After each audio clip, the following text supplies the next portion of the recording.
Hello.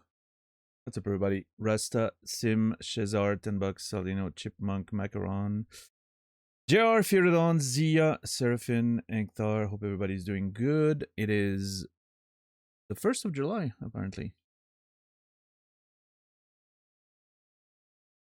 I did not even realize yesterday was the last day of the month. Here we go. We're past the halfway point of the year.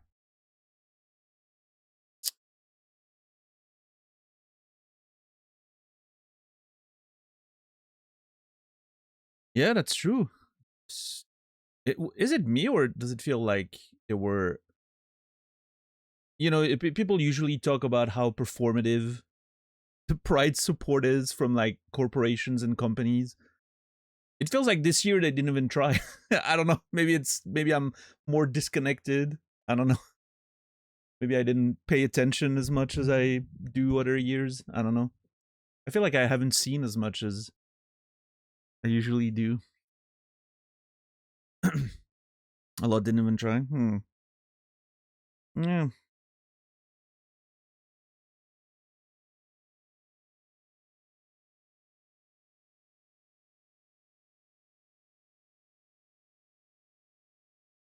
I wonder why. Was also a lot less outcry against any that did. Presumably those two things are linked.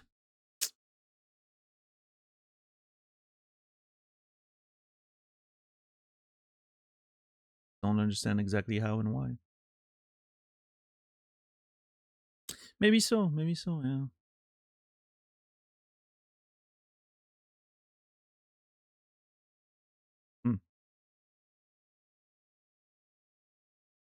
To change your lights, you seem more orange today. Do I? I did not, but I did set up I did set up the lights while the window was open. So I was airing the room while I was setting up, and maybe the outside light messed up my white balance. Can I do something about that? Let me see. If I do this, what happens? Oh. That okay. Please hold. Please hold.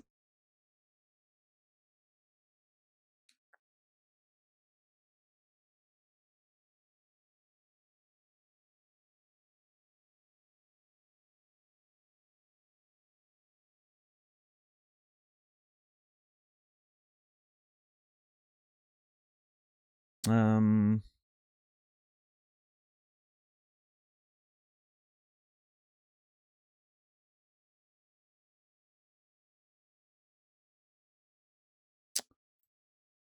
I don't know. I managed to bring that back, but I don't think it changed anything.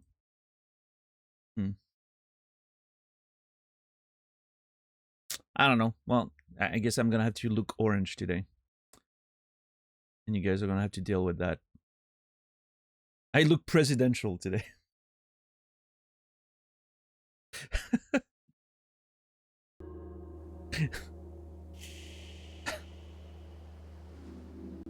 Maybe, okay, hold on. Do I still look more orange?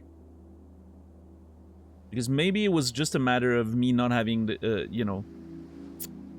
my main screen was completely black. So basically, you only had... Your neck almost looks greenish. Oh, hold. I know what this is. Hold on. Yeah. Is it better now? Hold. I'm gonna make it change again.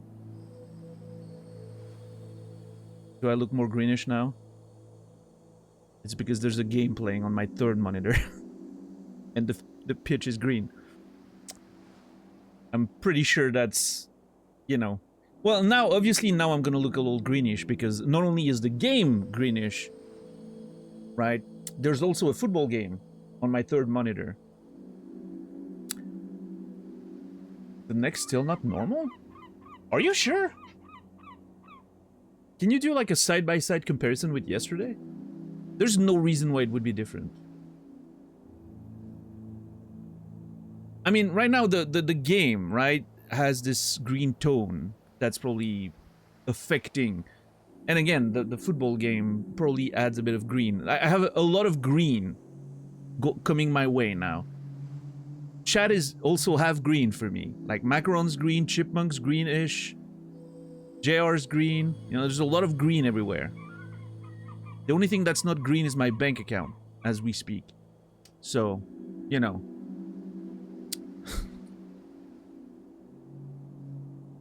It felt like it looked different. Maybe. I don't know. Again, maybe me setting up while, you know, maybe setting up while the lights were on affected the general color balance. I don't know. I don't think it's... I mean, I'm looking at it and I'm like, if you didn't say anything, I wouldn't notice any different. But you're green on my screen, Macaron, yeah. If you haven't set a specific color, I think it picks a random one for any chat displaying your name. So, like, someone in this very chat looking at it might consider it a different... might see you a different color. Yeah. And now you turned orange, reddish. Which I'm assuming is you setting it to a different color. Yeah. Yeah, it's one of those things. If you don't set it, you basically are given a random color on anyone's chat. And it's client side when that happens. Which is really weird, but... yeah. Anyway.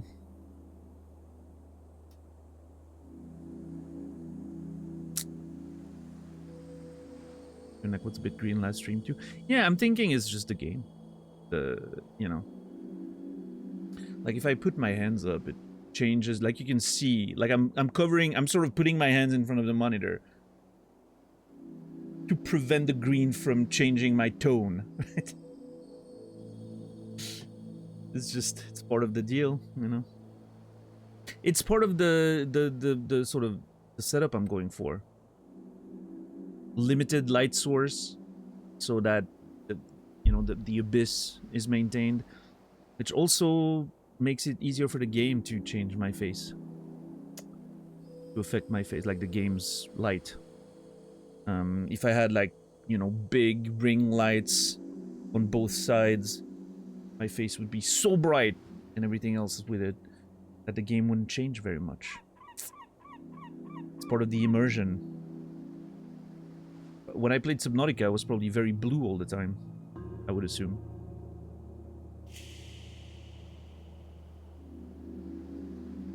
I've been thinking a lot about YouTube these days. I'm coming back to that topic that we talked about yesterday. I've been thinking a lot about YouTube. I think it's gonna happen. I think I'm gonna start doing YouTube exclusive playthroughs.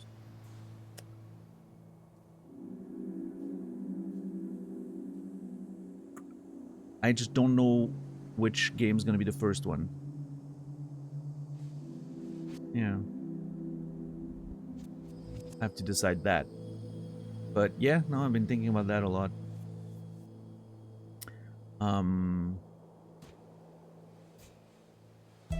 We'll see, we'll see. What's up, Goal? My name should be blue, but on mobile it's gray for some reason. You are definitely blue for me.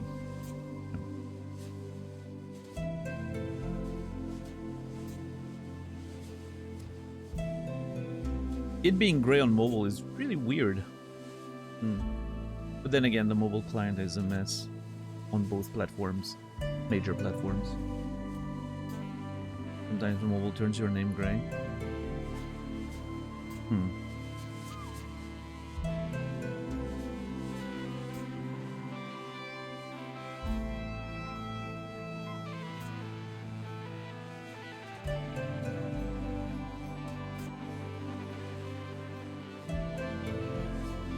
Yeah.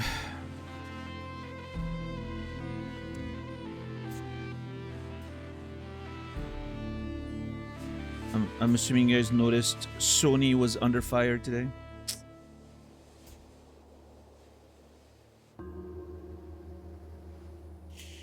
Another step in the unrelenting march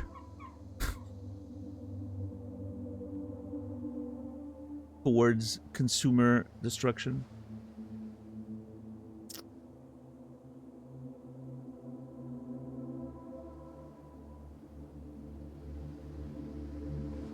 What did Sony do this time? So it's kind of interesting because they posted 2 news today. The first one was that starting in January 2028, Sony wouldn't be supporting physical discs anymore. Physical releases. Well, physical discs, sorry. You know, with the way Sony works, you need to have a license to actually, you know, publish the game on a disc, have the data be on the disc. They have their own, like, you know, proprietary Blu-rays and all that, obviously. So that won't be supported anymore, meaning every game will be digital only. You can still get them at retailers in a box, but it's just going to be a digital code, right? And then a couple hours after that, which is so weird timing-wise, they posted the announcement that the PlayStation Vita and PlayStation 3 stores were being shut down.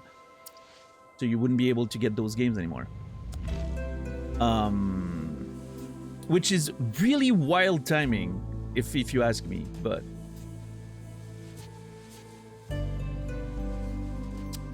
This also means the PS6 will not have a disc drive. Yeah. I mean, and also, does the PS5 Pro have a digital disc version? I know you can buy like an external drive, but I'm assuming it doesn't come in like an integrated disc version like the base PS5, right?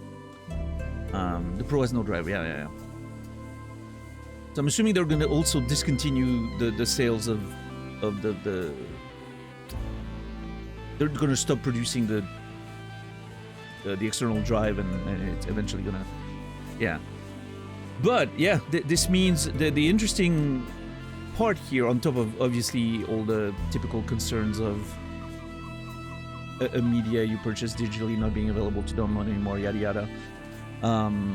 If you bought your PS5 collection on disc, or your PS4 collection, you have those discs.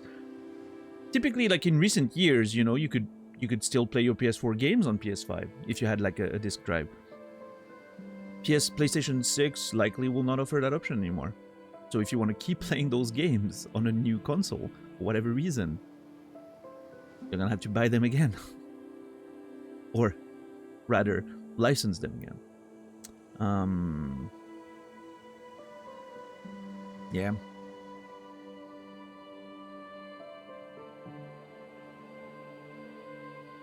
You know what they say, if buying isn't owning, pirating isn't stealing. I know.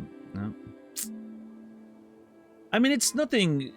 It's not like a completely groundbreaking announcement, you know? Obviously, this is the direction video games have been going. I don't think I purchased a physical disc since 2021.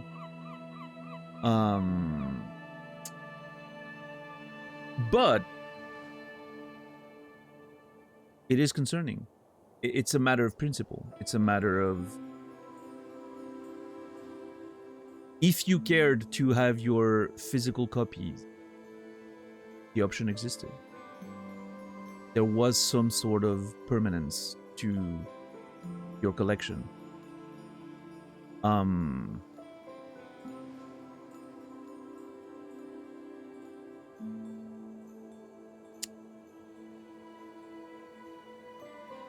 I think more than the, you know, the amount of people that are directly going to be affected by this is minimal. But it's more, to me, it's more of a sort of a trend. I think we talked about that like a year or two ago. I was predicting that in the near future, a game's lifespan will always be limited.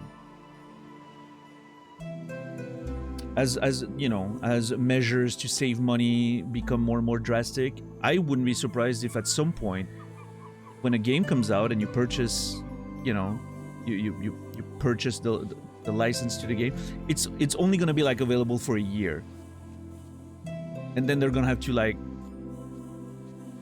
you know, remove it from the servers because they need to save bandwidth and space and storage and all that. It's gonna be like some streaming services, right? Like Netflix. Oh, this show is going away from Netflix for a while. Maybe it'd come back later. Who knows, right? But it's gonna be like a limited amount of time on the platforms, unlike the way it is now, where most, you know, almost every game that came out in the past, I don't know, 15 years is available to download, right?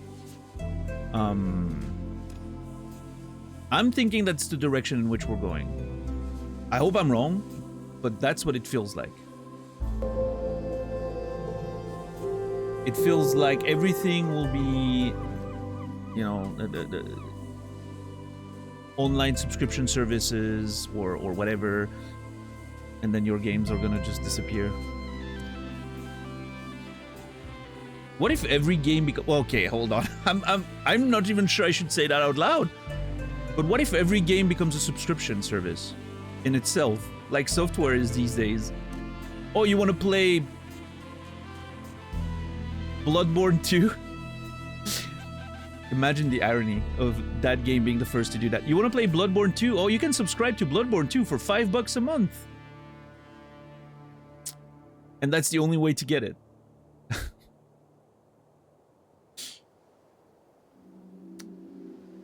$120 a year or whatever. I don't know, dude.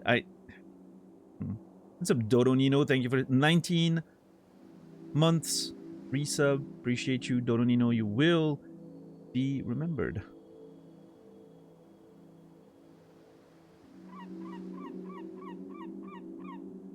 Not too far from the point where you can only stream games and can't even own a hardware anymore. That's something I've been talking about that for like 5 years plus at this point, but I see a future not too far away where it's not, you know, PlayStation 6, PlayStation 7 or any of that anymore. It's just the PlayStation. And you purchase a subscription service to the library and you get a little box, like your internet box, that just, you connect to your monitor, your TV, and it just connects to the internet, and that's how you play the game. Like direct streaming. There's not even like hardware in the machine anymore to run the game itself. As a matter of, you know, cost cutting. And yeah, people will scream about input delay and all that for what, a year? And then nobody will care anymore, as is always the case, right? Because we adapt to everything. Our adaptability as human beings is both the best and the worst part about us, I think.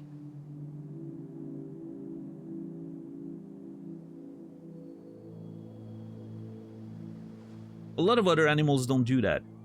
You fuck with them, they just tear your head off. That's how much they adapt to the environment changing. Oh, you've stepped on my territory. Let me eat your face. I'm not adapting.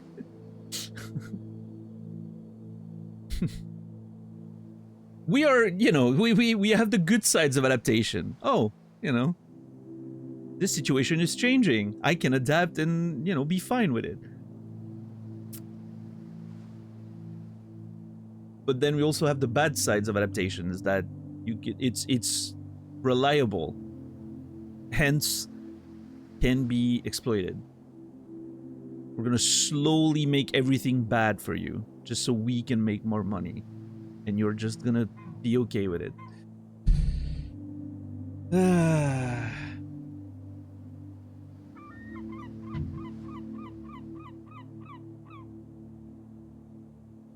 Cloud gaming latency is fine if you got a good connection. Average 4 ms to Frankfurt.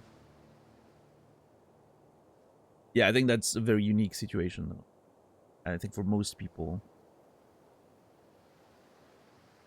I tried like cloud gaming on PlayStation when I got my PS5, and I have a, you know, I have pretty good internet.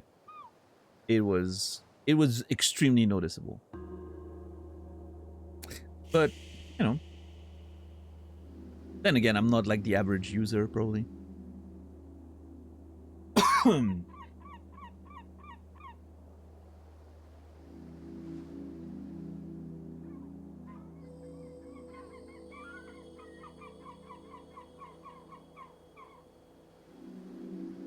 What's up, Credo?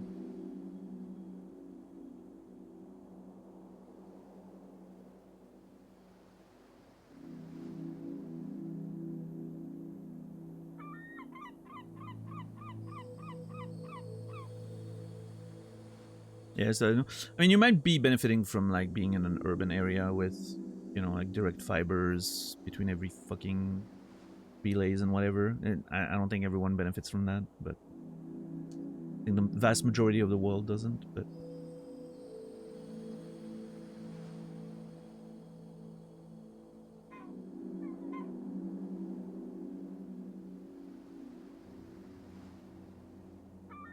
yeah, let me know. So, you know, that's interesting. But anyway, you know, at the end of the day, it's not even a matter of direct practicality, this whole thing. I think it's a matter of principle. It's a matter of how the rules are constantly changing. And the consumer is always the one drawing the short end of the stick. That's a bit annoying. I think that's how I feel about this whole situation.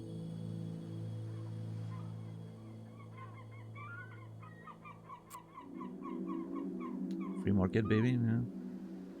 This is what happens if the free striders win. We can't let them win.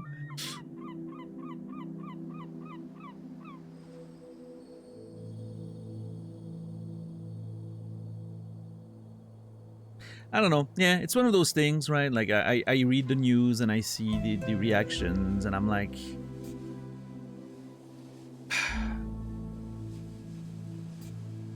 I don't understand defending it. I think the people defending it are weird. Like it's like, ooh. But at the same time, I'm like, yeah, I mean, it's not gonna affect my,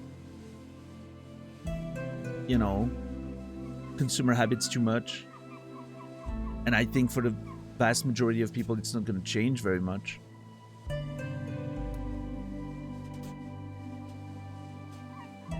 It's gonna affect a niche of people, certainly, and that's a problem, right? It's like they're framing it as, oh, we're adapting to better adapt to the consumer, the you know, the preferences of our consumers, as if they're doing a good thing, but disregarding the fact that having options is what the consumers actually enjoy, right? Like as a monolithic force. But yeah, even if just a minority of people are being affected, the bigger picture is, again, the principle, the slowly changing of the rules, the slowly making it worse and worse for the consumers.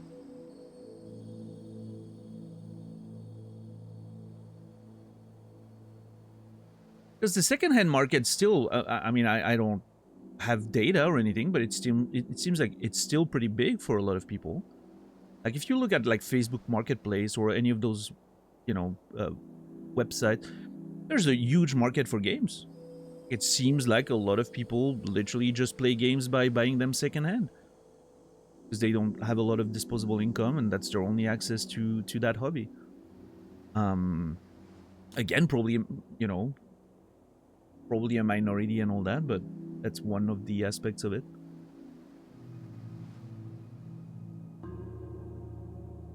Why would they care about the reactions? We complain, we shut up, we forget, purchase the product anyway. Why would they do it? Yeah, no, I mean, it's like, to me, it's like the GTA 6 situation, right? When it was announced that the physical version would be basically a digital code. You see the outcry online and, you know, people canceling their pre-orders, and I think that's great. I personally am in favor of that. Yeah, please cancel your pre-orders. Stop doing the things that make these situations even more possible for the publishers, right? Vote with your wallet, as they say.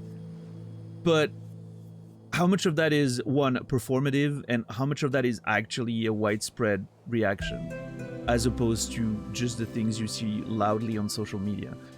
the fucking game's still gonna shatter every single record in media history. I'm not just talking video games. We're talking media history. This is the largest, it will be, I guarantee it. If I'm wrong on this, I will be very surprised. It will be the largest media release of all time. All media, you know, types included.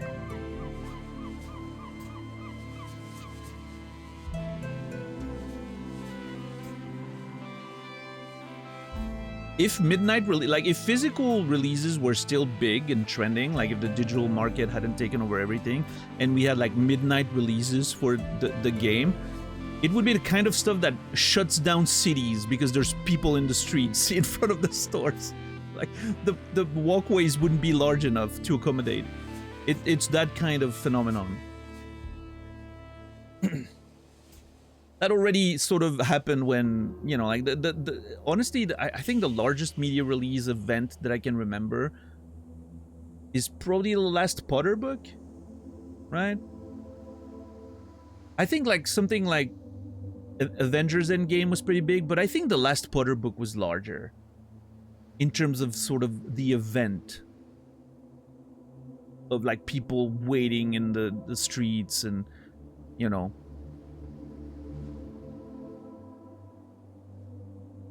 I don't know. I'm trying to think. That might be currently the record-holding media release of all time. That's going to be much bigger than that.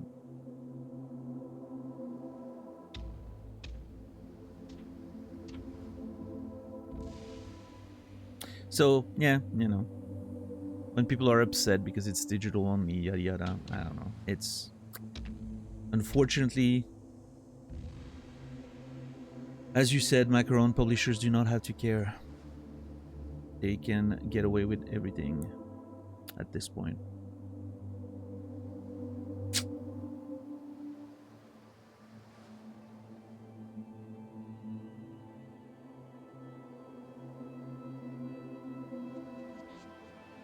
I bet they will release a disc version later to cash out double. I don't know. Completely our fault, by the way. Well, it's the same. We talked about that very often, right? I don't know if we can blame the consumers or the individuals for something that is a systemic issue.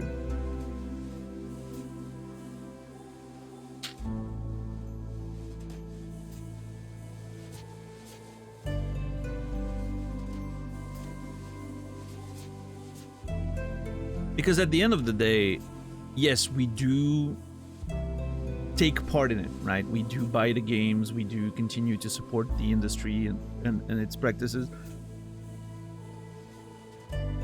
But how much of a choice is it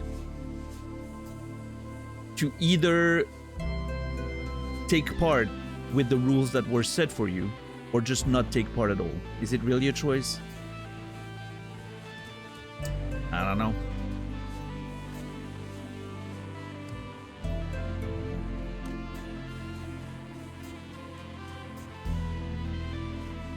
I mean, yes, it is, but is it a reasonable one? I'm not sure. But this goes way beyond, you know, the scope of that conversation. We're getting into deep philosophical questions there. It doesn't have anything to do with like actual practical concerns.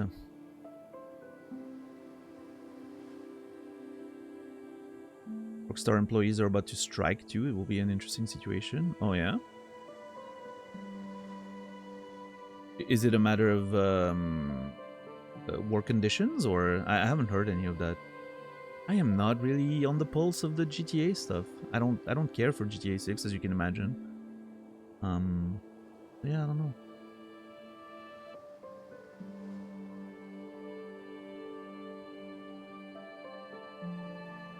Dum, dum, dum, dum.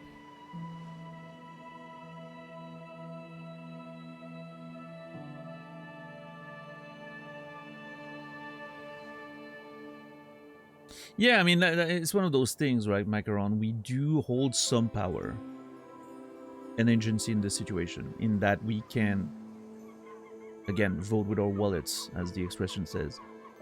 But unfortunately, the you know, the publishers, corporations, the governments, any type of, you know, any way you want to frame those situations, they're very good at putting you in a checkmate position, where your choice is really not a choice, right? It's the, oh well, if you're not happy, you can leave, you can not partake, and it's like, well, sure, but then what?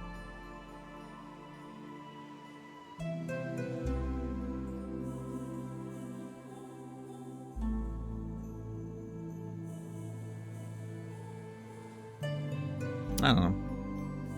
I'm not saying I have solutions, of course. You know, I'm just like everyone else. I'm just watching it happen and shaking my head.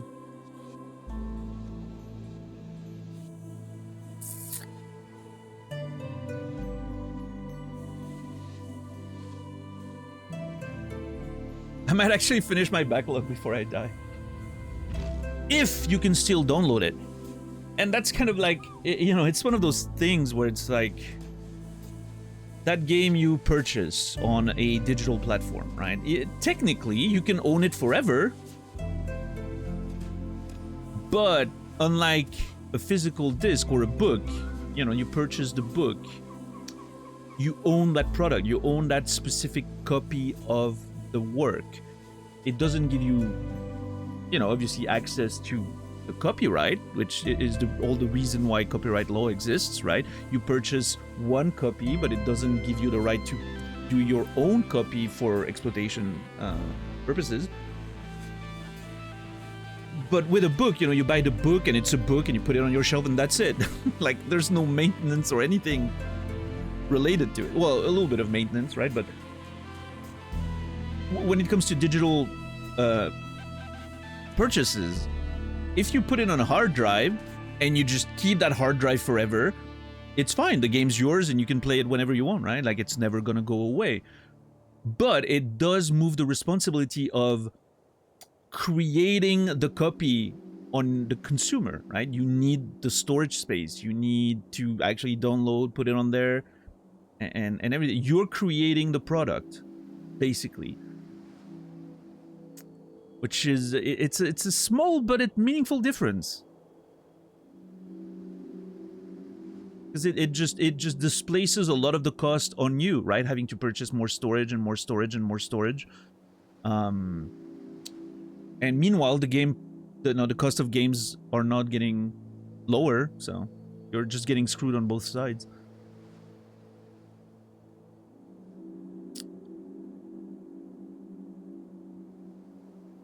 They wanted to unionize, but that got busted, so now things are really tense. I think there's a lawsuit going because of the union busting.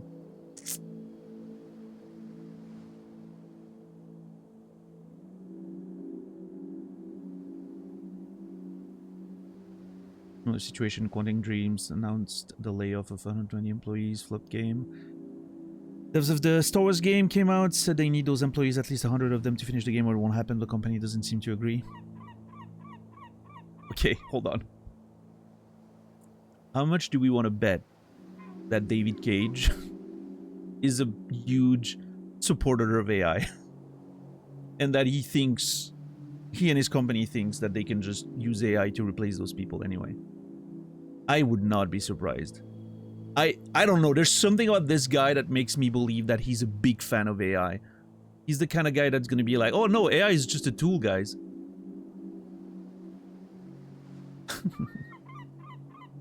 It's just fine.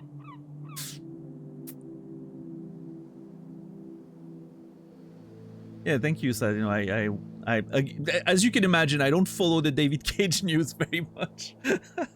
He's not part of my sort of list of things to keep an eye on.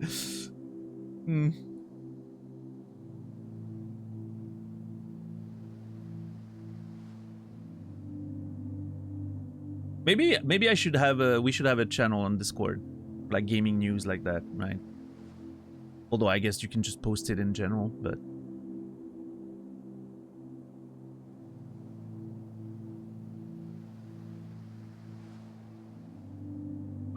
has the music on the title screen changed? It doesn't have the... It's just a nice little ambient track for the past couple of minutes. Oh, that was rad. I think there's like couple of different themes, or maybe it's just the end of the track. I don't know. That was nice. Yeah. No, absolutely. I am interested.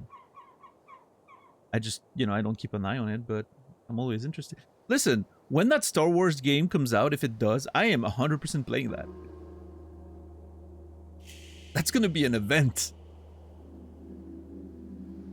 Confronting my, eternal love for Star Wars because of my childhood, to the fact that Star Wars is now a pretty questionable franchise overall, and you put David Cage into the mix, oh baby.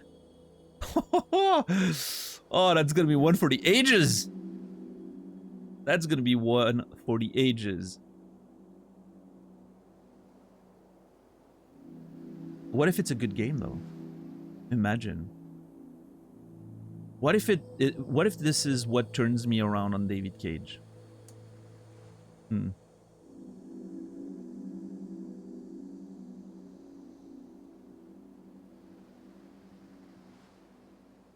We'll burn that bridge when we come to it. Yeah. Along with the copy of the game. Oh wait, we can't. There's no physical copy anymore. Oh. What happens to the traditional disc snapping of a game you don't enjoy? We're losing everything. Yeah. The ceremonial disc snappings are done. That's it.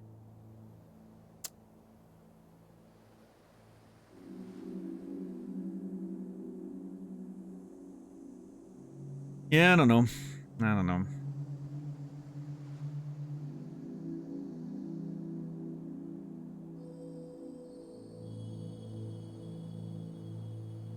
It doesn't have the same ring to it. Definitely doesn't know.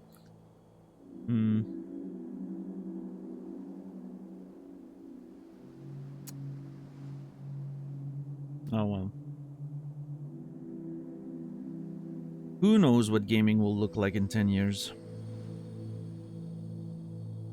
There was a time where that sounded like a hopeful statement, right?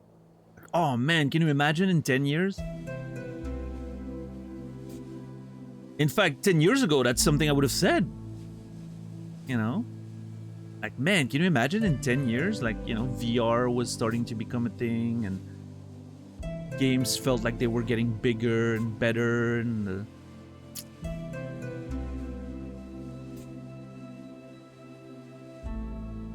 the industry was like exploding, all kinds of indie games everywhere, and man, it looked so bright. The future looked so bright for gaming.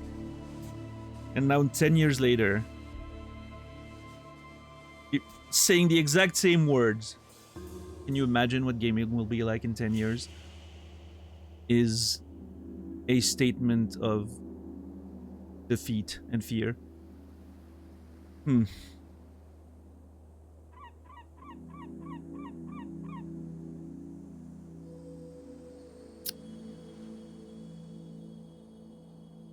I'll devour a doner now. You do that.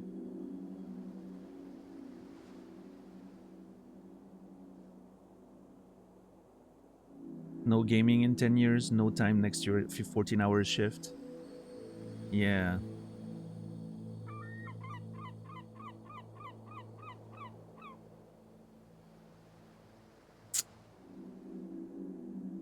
I'll be an old man in 10 years. I'll be like a proper old man. I wonder if I'll be all gray and white. What do I do if I turn all white? Do I put like industrial lights behind me on the white wall? To keep the, the vibe? Yeah, white void. Like the one like in the Matrix, you're waiting for Morpheus to bring in the weapons. Yeah, the white void's gonna be a lot harder to set up though. That's gonna be yeah, it's gonna be a big issue. I don't know how we do that. I think, yeah, I was gonna say, Macaron, I think a green screen into a white background probably is the play at that point. Then the white. I mean, it's starting. I have a few white hair in my stash and all that. It's beginning, slowly but surely. It'll probably look almost the same and not feel much different in 10 years. If that ends up being true, Fear the Dawn, I'll consider myself extremely lucky. I don't know if I will be that lucky though, but...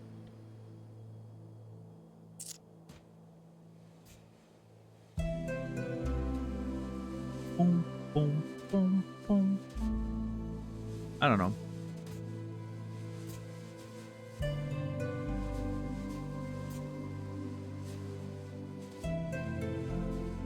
Hey, if we're able to have that conversation in 10 years, it's probably a good thing.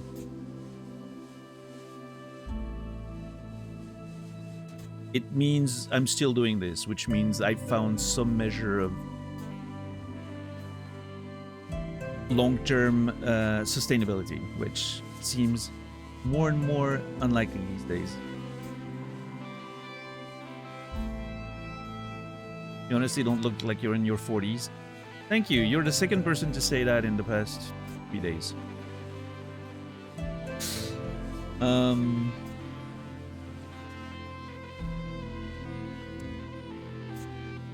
Yeah, I don't know. I used to think that was true. I used to be like, you know what? I get it. Like a lot of people were saying I looked younger, and I was like, yeah, you know, I see it. I see that I look a bit younger. I think that has changed in the past couple of years. I think I aged considerably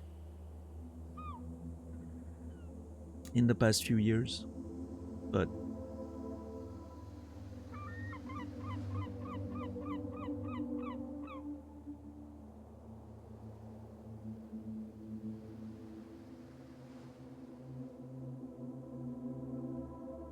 last time I was asked for my ID in a store while buying alcohol was when I was 33, so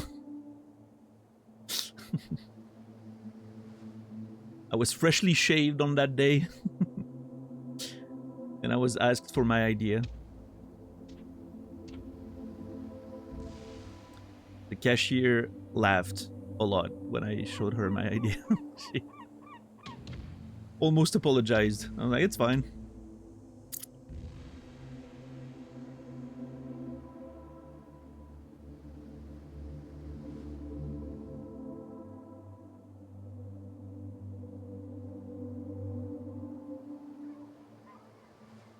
$37, freshly shaved, a case of acne. I think it's a thing with us nerds. We spend so much time inside that we're not getting aged by the sun, you know? That's my theory about it.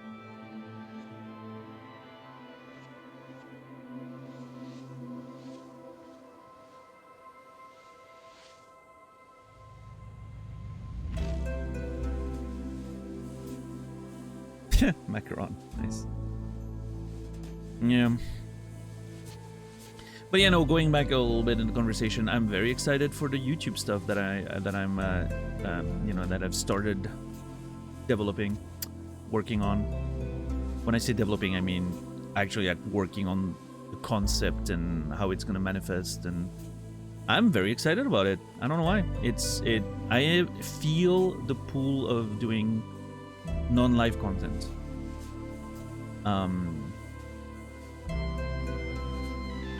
And I think one of the interesting aspects is I don't think it's going to be that different. It's basically going to be like one of my streams, except there's not going to be chat conversations. I'm just going to be playing the game. Maybe that's what people want, based on the metrics I'm, you know, looking at. Who knows? Gonna respond to comments? Nah. I might interact in the comments with comments of my own. We'll see. but that's, you know, I'm not going to address them on stream, most likely. That is not the way I'm envisioning it. And the reason for that is, I think, and I'm not sure exactly how it's going to work, but what I think is going to happen is the releases are going to happen much longer after I'm done playing the game. Like, I might, you know, let's say it's a 20-hour game for me, like, right, like a 10-hour game for a normal person. If I'm playing it off stream, it's probably going to be a 20, 30-hour game for me. I'm probably going to record that in like a couple of weeks. And then it's going to release for, I don't know, 2 months, right? Episodically. Because I'm going to be doing like small episodes every day is the way I'm thinking about it. Maybe there's going to be like several games releasing at the same time. I don't know exactly how it's going to work yet. We'll have to test things probably. But yeah, it should be pretty interesting to see how it goes.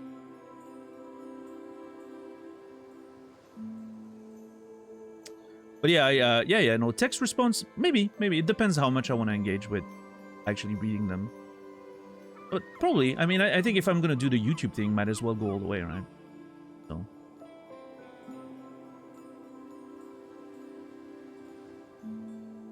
I do personally, like, when I'm watching, like, a video, I do like seeing the little, oh, the creator actually responded to that one and looking at what it says, you know?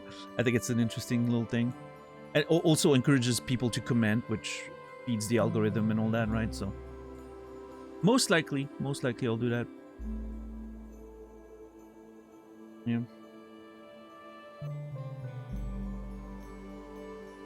But yeah, it's gonna become a whole thing of selecting which game I think is appropriate for the stream, you know, like what is gonna be the games that I want to stream and what are gonna be the games that I just wanna play on YouTube. I've been thinking, you know, we were talking about that the other day, Pacific Drive.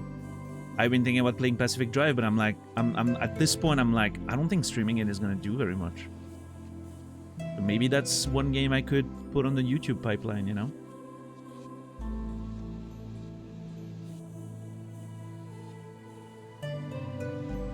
Does YouTube offer a system for moderators so you don't have to see spoilers? So one of the things I think I'm going to do, Anktar, is I'm never going to look at the comments before I'm done with the game, right?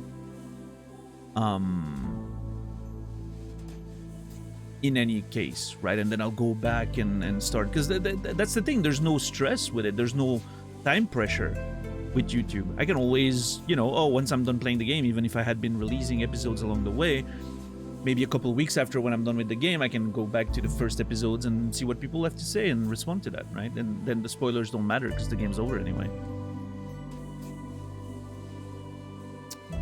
But yeah, if there's a system for moderation, I'll have to talk to existing mods or other people if anyone wants to take on that responsibility.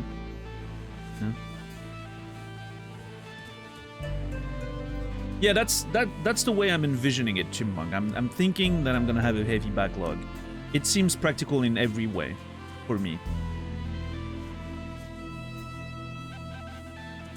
And the way I'm planning on doing it, you know, it's gonna be extremely light editing, if any. Ideally, I would love if the only editing I have to do is literally cutting it in pieces. Like, while I'm recording it, I'm gonna record it like as if I'm streaming. Except I won't be reading chats. I will be like playing the game, but I will have the same setup. That's what I'm thinking. And I'm gonna feel, okay, that you know, I'm gonna have a timer on like the other screen to see how deep I am into an episode, and then be like, okay, this feels like a good spot to end the episode. I'm gonna, you know, have a little, you know, make a little end of the episode speech or whatever, and then a little start of the episode speech, you know. But it's all gonna be like super smooth in like one go or something, and then I'm just gonna have to cut it in small pieces. That's the way I'm envisioning doing it. Maybe I'll even be able to, you know, do it live, sort of. Oh, that's the end of the episode. Have a little, like, splash screen or something that I trigger with OBS. Cut. Send that to YouTube with slight, you know, adjustment for the clean cutting and all that. And then record the next one, like, separate files, but in the same session. I don't know. We'll see. It's something that I haven't really... I will need to do some testing I'll need to take games that I want to play but I don't care too much about if it's a little janky, and do that as an experimental version of it. We'll see. Yeah, Angthar, I'll hit you up then, if it gets to that point. Absolutely. What's up, Lonigan? Boot, good to see you.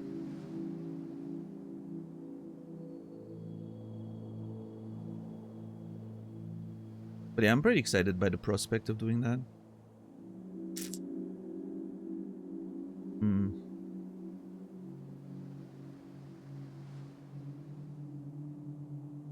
I'm gonna have to see if I can find a way to generate clips like shorts out of that content too. Because obviously that helps driving engagement and all that. We'll see. Yeah, we'll see. I don't know exactly what it's gonna look like, you know? What my content's gonna look like without a chat in the picture. That's gonna be interesting. I haven't done that in a long time. But yeah, I think at this point, you know, it is becoming increasingly clear that the Twitch channel on its own is not going to be able to be sustainable. If anything, the decline is only accelerating. So we're getting closer for the first time to have crossed a follower threshold and to actually lose it weeks after. Just crazy. That had never happened before, not once.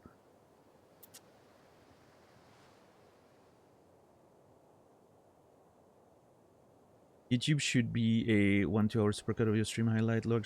No. It's I'm gonna we're still gonna upload the VODs as is raw, like on the YouTube archive. But there's gonna be another YouTube channel. It's gonna be a specific YouTube channel because I don't want like algorithm confusion and all that. Where I'm gonna play like exclusive YouTube playthroughs that you'll only be able to see on YouTube for most likely games that I don't feel either will work on stream, or there's so many, you know, I'm obviously when I'm streaming I'm playing games even more slowly because of that right now, right? Chat, conversations, etc. So I'm not gonna have time, you know, I don't play a lot of games on stream in a year. Like there's not that many games we go through in a year just because of my general pace. So having another way to go through a bunch of games in a faster way, in a way that's maybe more digestible for audiences that can't watch live, is the goal with that. Or games that I simply think don't work for stream, but I would be happy to share them, right? So that's gonna be fun.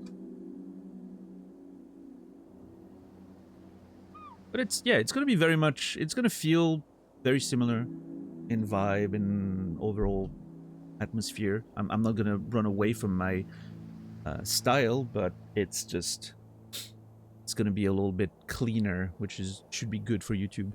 Smaller episodes. Yeah, my goal is more or less 30 minutes an episode, and there's gonna be one on each day. That's the idea. What do you mean by games that won't work well on stream? Just curious. Well, it could be because nobody's gonna watch, which is almost every game at this point. And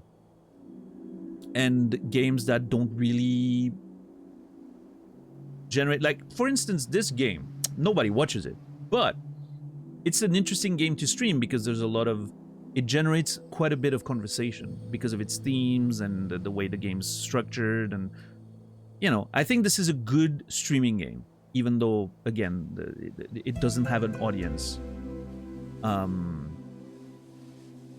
Like Disco Elysium would be a great streaming game. It's a great streaming game. It has an audience, and it's really good at generating conversations.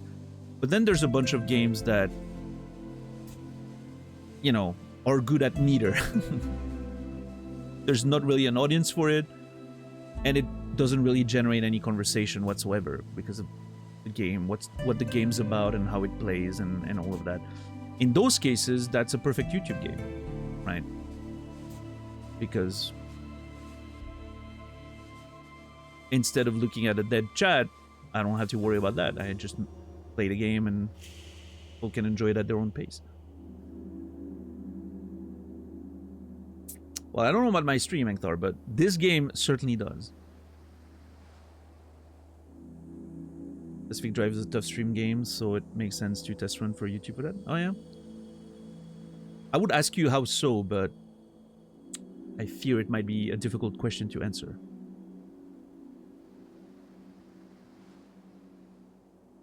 Yeah, that's true, Goal. That's true. Which is why I was so surprised that Esoteric Ebb didn't bring more people. Not from the outside, but from the inside. So many of my followers are Disco people. I thought they had more interest in that game. I was wrong. Learning every day. Struggling to find an example of a good game like that.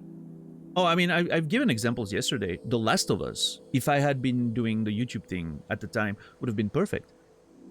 Because it's, you know, it's a linear adventure game. It's a great game, but it's not really a game that engages the audience because there's always sort of something happening. You don't really have times to stop and think, and there's not really like meaningful choices or conversations that come out of it, you know? Like, I always mention The Last of Us 2 as being the best game I've played that literally had the least engagement on this channel ever. That was before this year. Right? This year has broken all the records in terms of low engagement. But before that, The Last of Us 2 was the lowest engagement I had ever had on the stream. There were literally like 20 minutes without a single chat message. For, in my opinion, one of the greatest video games of all time, which I think is crazy. The audience was okay, you know, it wasn't even that bad audience-wise. There was just no engagement for it.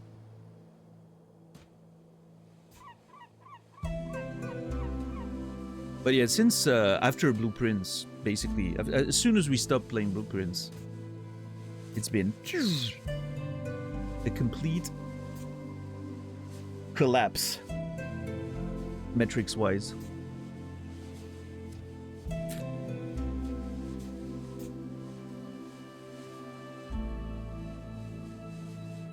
How was the audience in Silksong? Interestingly, okay, like CCV wise, right? It was kind of okay. Concurrent viewers. Engagement was abysmal.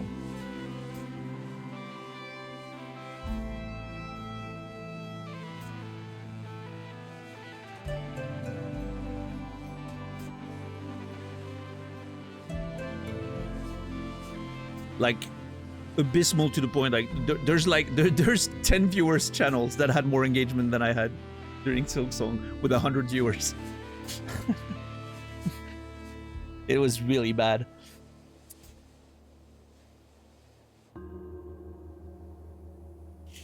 But all things considered, I think Silksong was also low. Like, the numbers were okay if you just look at it from, you know, an outside perspective. It was fine.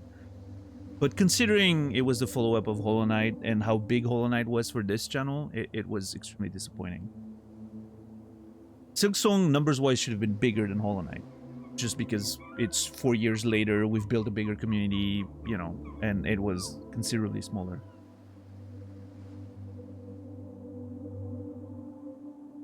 Deltarune? I'm not gonna touch that. I did not like Undertale, so I'm not gonna touch anything related to it.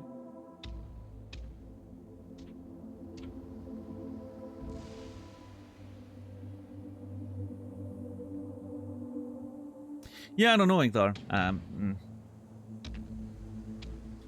Like, if I'm 100% honest, I'm not at that point yet. But it's one of those situations where I'm like, I don't know if I'm gonna finish Esoteric Ebb on stream. I don't know if I'm... I don't know. I legitimately don't know. I hope not. I hope I will finish it. Like, my hope is to play this game to completion and be sort of have the game be interesting enough that I won't care about any of the other aspects of the streaming thing. But yeah, I mean, seeing the numbers lower and lower every day, it's very discouraging. It makes you want to be like, well, might as well change before I literally kill the channel, right? But I don't know. How was Mass Effect engagement? It was okay. It was, I would say, average. For my personal expectations of how it could have performed. I'm hoping Mass Effect 2 is better. I don't know if it will be, but I'm hoping it will be.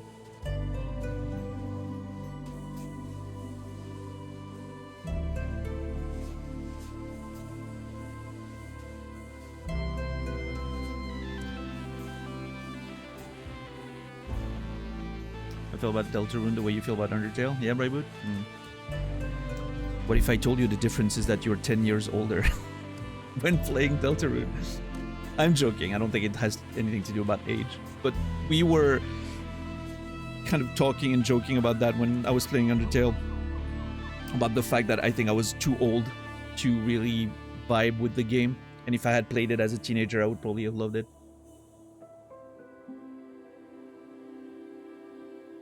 I don't know if that's true. It's just, you know, having fun with thoughts.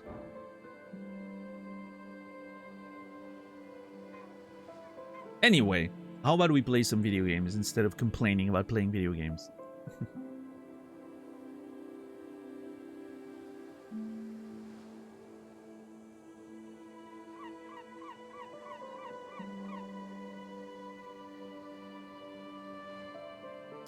But yeah, you know, it's one of those things. Like I always said I was always going to be transparent with that stuff. I know people don't want to hear it. I know it's terrible for literally every metric imaginable. You shouldn't be talking about those things with your audience. But I do. I always do. Because the stream is just, it's me in the most unfiltered of ways, I guess. Which is another way in which the YouTube will be a bit different, I presume. But which I'm hoping is going to be an interesting difference in that maybe people find the YouTube and are like, oh, yeah, that's pretty cool. I'm going to go watch the live stream. And then they see a more personal side, I guess, a more open side of it. And maybe that's, what drives them to watch the live show despite the YouTube stuff being available, right? We'll see, we'll see.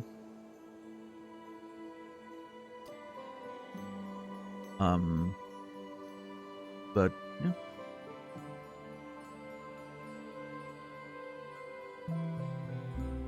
It's a bit of a shame overall because I remember in 2024 we were talking already about the fact that 2025 might be a difficult year. There were things in the context of my living situation that might be different and, and then 2025 ended up being a pretty big year. Like it worked pretty, things looked up for a while. And so it looked like we were on the right track.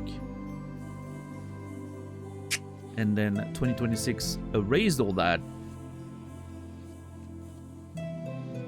and went much lower than I ever imagined it would.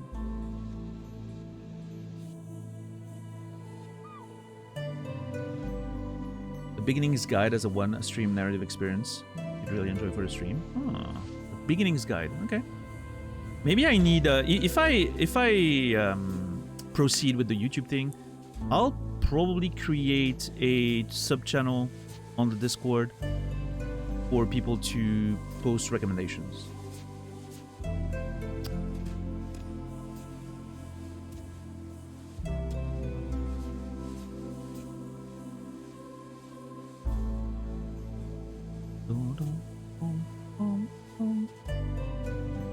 That might be a thing. We'll see. Bit of a struggle to watch when someone is expressing opinions about a game that I disagree with. Something about myself that I dislike, but there's always this feeling of discomfort to me, especially when I see their criticism as valid, even if I disagree with it. You might have an ego problem. And I understand. I feel that about something. I used to feel that about some things very strongly, especially music. Weirdly enough, I was very defensive about my music taste back when I was a young wee lad. Much less about video games, but music was a big thing. Because it feels so personal in a way that games didn't at the time. Now games feel personal too, very personal. But I grew out of that. I don't, yeah. But I understand. I still relate to that feeling. I get it. But I have no ego attachment to the games that I play, the music that I listen to. Like my taste now has absolutely no direct correlation with my personality. It's just a part of me. And it's okay if other people don't like that. But maybe part of that is not that I've detached the two, actually, now that I think about it. Maybe it's just because I don't fucking give a shit if people don't like me anymore. I used to be very worried about that, as a lot of younger people are, I guess, right? You just want people to like you and all that. At this point in my life, I don't know if it's wisdom coming out of old age or something. I just don't give a shit anymore. People don't like me, if people don't like aspects of myself or my personality, I literally couldn't care less. And I don't mean that in a sense like, oh, well, I don't care what people think. I'm going to be myself, even if people don't like it. It's not that kind of thing. I'm still working on myself to become a better person constantly. But I do it for myself, right? I do it to keep loving myself and start loving myself, maybe, or love myself more or whatever. It has nothing to do with other people's opinion, right?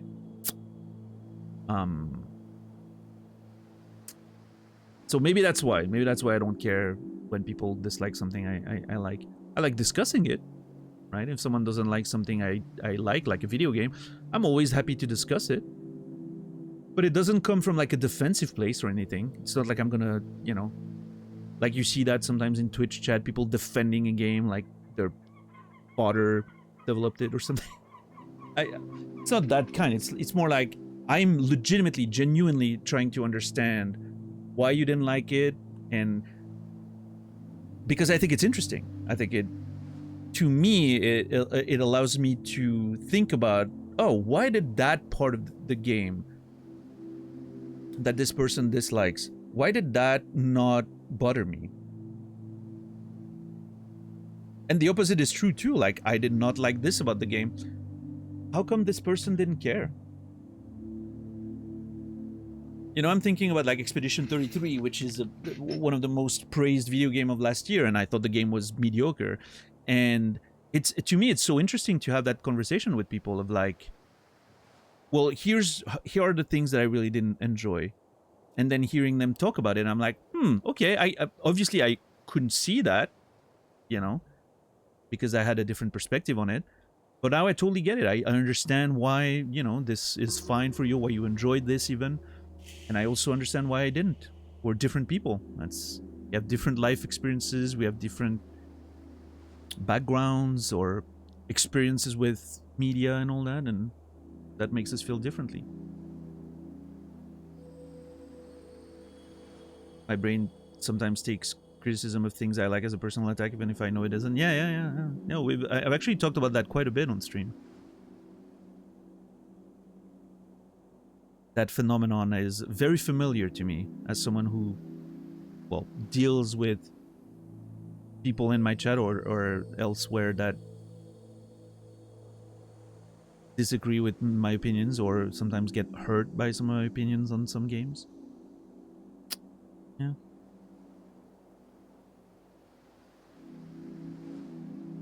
It's alright. You practice it, right? You confront yourself with those situations and eventually you get better at dealing with them.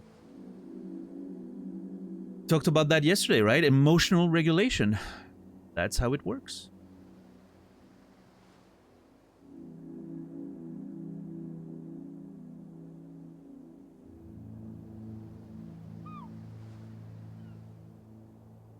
Yeah, at the end of the day, it doesn't change anything, right?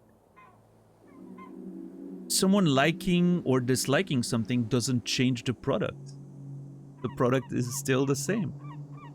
And you are allowed to have your own opinion of it.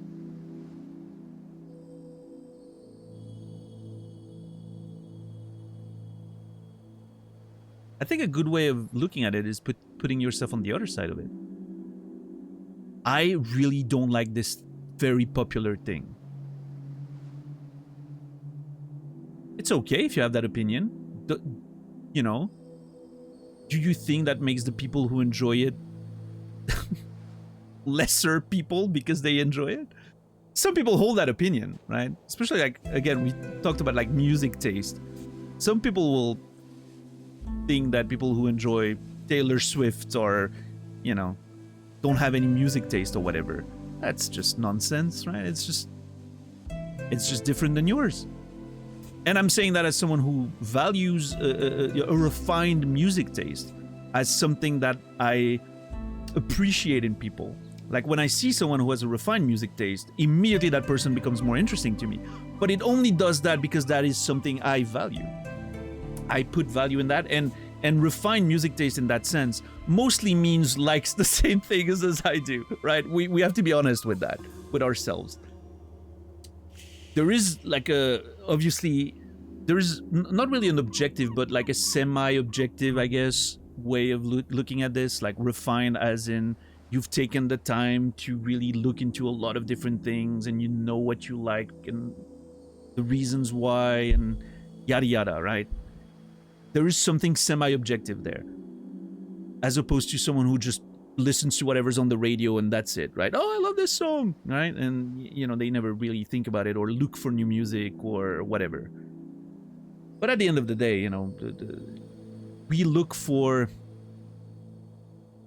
similarities when it comes to taste in other people. That's just natural.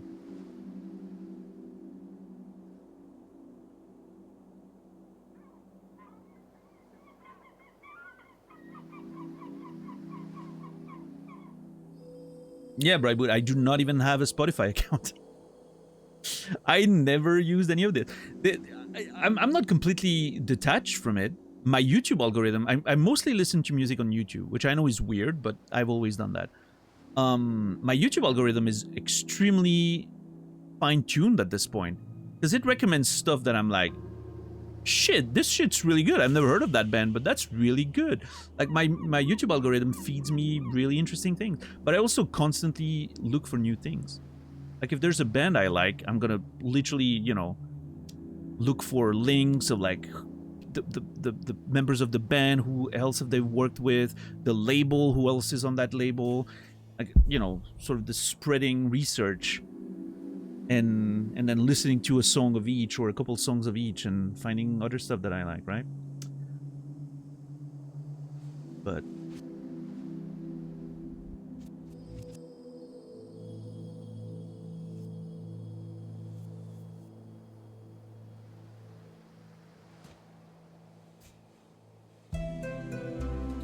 yeah, no, I get that, right? But like the it's hard to watch someone playing a game they don't enjoy. I totally get it.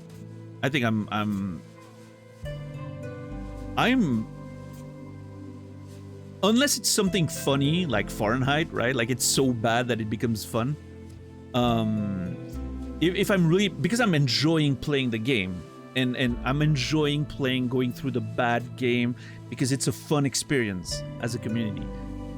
But yeah, if I'm just not enjoying a game, like, I am very bad at pretending that I'm enjoying something I don't. I that's always something I've been very bad at. Pretending to enjoy something. You will tell very fast if I'm not having fun with something. People have told me many times in the past that my emotions regarding my emotional state is radiating. And it can be great when I'm having a good time, right? But it can also have a pretty negative effect on the general vibe when I'm not. That's always been something that people have told me about me.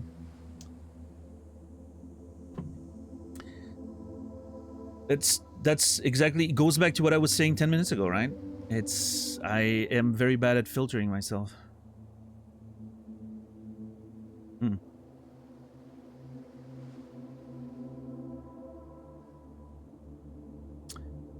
And I don't think it's necessarily a good thing. I mean, again, it's a double-edged sword, I guess. That's a Miss Dundee. How am I enjoying it so far? I think it's an absolute banger of a video game. And we're not very far at all.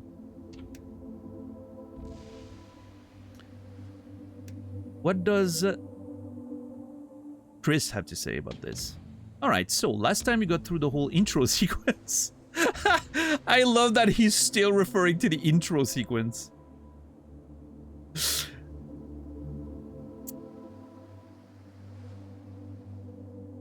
So the first part we read already, right? Yeah. Now you still need to find that goblin chieftain. And of course you also took a look down into the city below, which you'll have to return to later. Yeah, I've expected that much. Shwang wang wang wang. Oh, we were here. I forgot about that. I was literally thinking because of the little descriptive thing. Like, yeah, we were in the city below. Did we get out of it? Where did we go? I couldn't remember exactly where we ended up, but yeah, we are back here. Brilliant. We're back where we started. And we've unlocked a bunch of checks, which I have in my notes. Hell yeah. I have to check that again. Slightly broken standard issue Earthguard blade. Can I do something with it? +1 strength, -1 wisdom.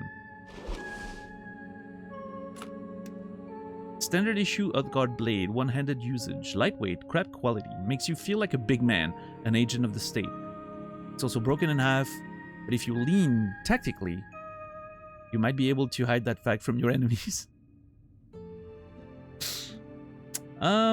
I do not desire the loss of wisdom that comes with that.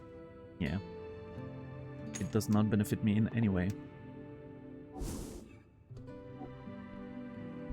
What is this about?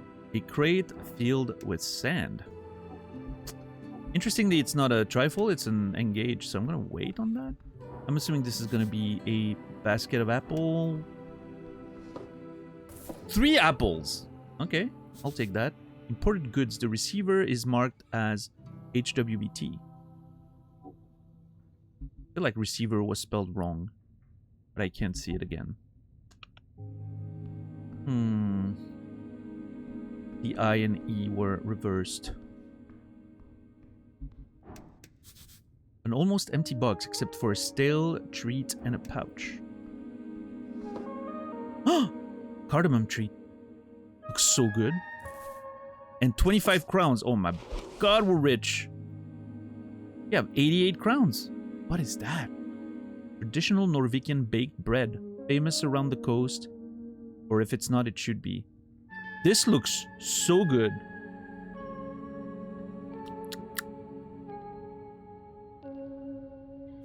What a beautiful drawing when it looks delicious.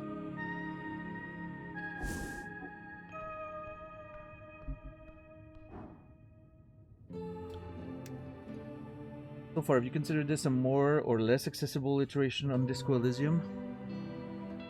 So it's interesting because I feel like the world and the narrative and the general aesthetic is more accessible, right? It's sort of less... Disco Elysium has some almost repulsive aspects to it, like visually and everything, right? You start, you're a drunk, middle-aged man, you know, there's like garbage everywhere. It looks a little bit more repulsive. This is a fantasy world, very easy, very accessible, looks bright like a comic book, right? I also think the narrative in this game is a little more accessible in that you don't need to be a fucking political major to really understand it. So far, at least. I mean, there is some political aspect, but it seems like it's more explained. You have like a lot more checks that tell you exactly the ins and out of those aspects. And in that regard, yes. But there was a big but coming here. The only aspect in which this one's a little less accessible is the rule set. If you don't know D&D very much, some of the mechanics of this game are a bit obscure. That's the only thing. Which, you know, I would think at this point, for the target audience of this game, not a very big hurdle, right? But still, looking at it just from a, you know, sort of a neutral perspective, that's the one aspect where it's less accessible. Yeah.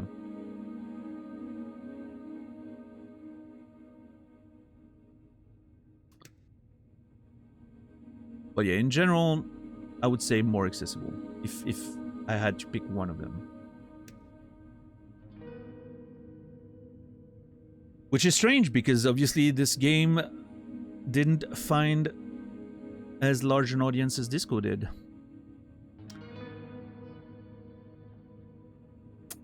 There might be something he said about making a great game for fewer people.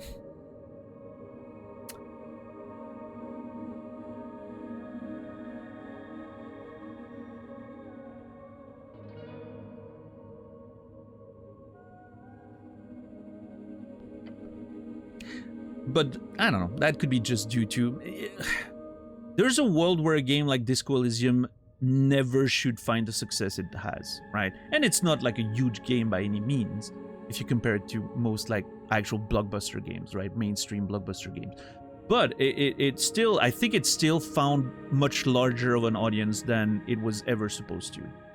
It's a bit of a miracle.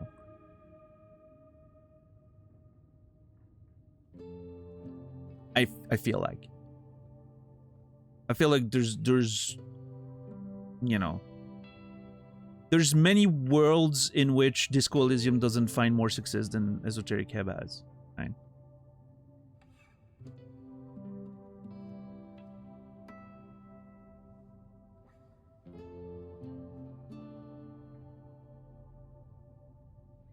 Boom, boom, boom. All right, you approach a crate full of sand. Inspect the crate. You notice a little marking on the back with the letters HWBT.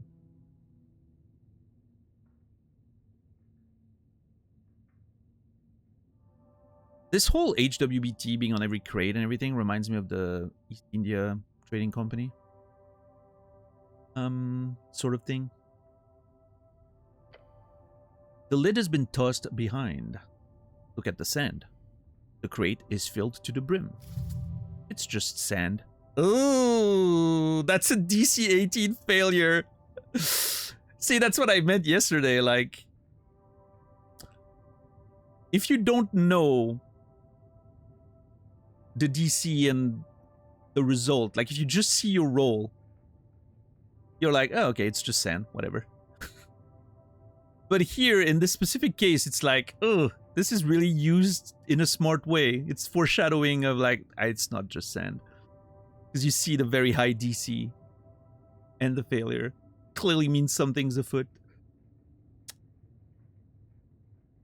Maybe so, Chipmunk, but even then, I think that's part of it, sure. But it's still, it is still the game that it is. Having voice acting in this one probably wouldn't make much of a difference. I still think Disco has, you know, like, I think part of it was, didn't Disco like receive a bunch of awards? It became like a bit of a critical darling, and then it got a bunch of awards, which put it sort of, you know, like the main stage on a lot of those situations, which probably helped, along with the release of the final cut about the same time. Because, I mean, they were able to make the final cut with VAs because the game found success in the first place. That's also a thing. But then the obviously the voice acted version got further beyond. Won a couple of categories at the Game Awards. Yeah.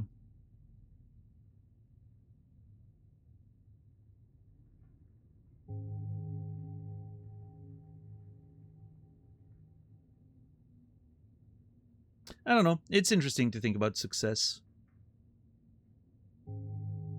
Or lack thereof, right? When it comes to certain like niche games. It feels like it hangs to very little sometimes.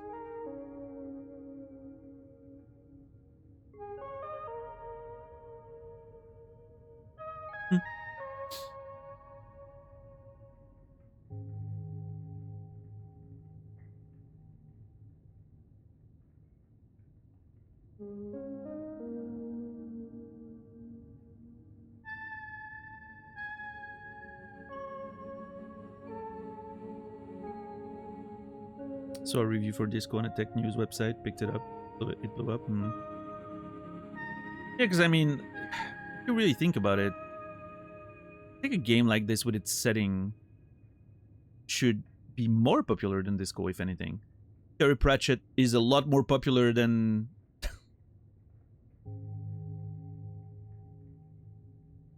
I don't even, like, Bukowski or something? I don't know.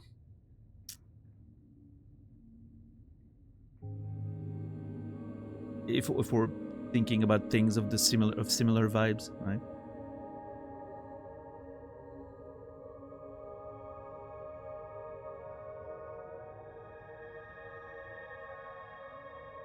Yeah, the Mecha Chameleon thing. Yeah, I don't know. I've seen some people play it. I am definitely not interested. But I see why it's... Rob Hunt's fun. I understand. I'm, again, not a big fan myself, but it's a fun game mode. So I understand why the sort of mixing that with Pictionary or whatever, because that's kind of what it's doing. Putting your drawing to the test, you know. It's kind of a smart concept. I like it.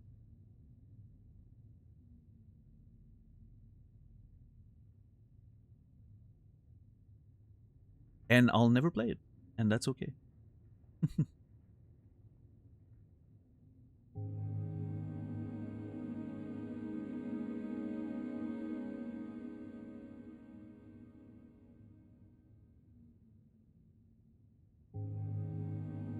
Hide and Seek's probably one of the oldest game concepts. Yep.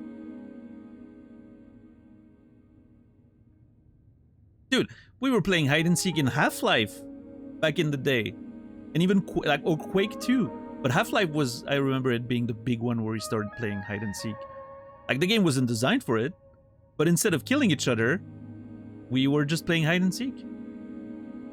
In those big maps that were made to look like cities or houses and all that. It was awesome.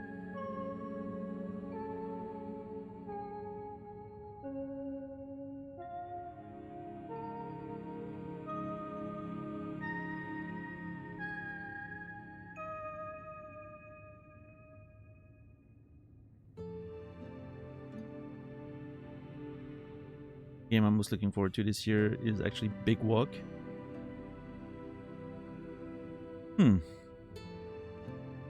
I can't say I've heard of it.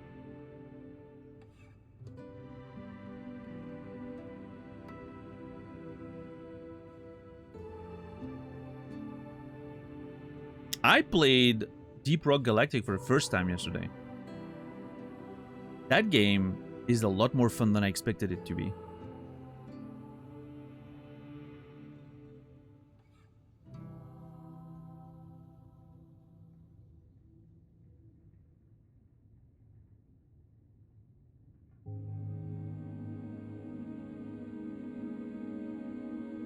Anyway, let's touch the sand. Your gloved hand trails across the surface. The sand shifts slightly at your touch. Oh boy, the music changed. We're in so much trouble. Banger of a track though. Rock and Stone. Yeah. Yeah, I wasn't too convinced by the tutorial at first. I was like, okay. And in like for the past few years, whenever I would hear about Deep Rock Galactic, I was like, it just looks like a horde style game in caves, and I'm like, I don't know, this doesn't look really fun. And then you know, actually playing it, I was very impressed by how it felt to play the game. It very much feels like you're working and you have this thing of like, okay, we have to establish our mining, you know, like I love the missions where you have to like connect tubes and actually like build and extract a refiner and all that. It actually, yeah, it's much more about the mining than I expected it to be, which I think is cool.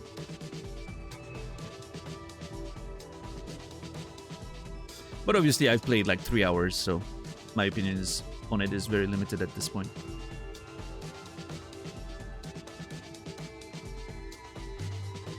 Alright, the sand shifts slightly at your touch. What?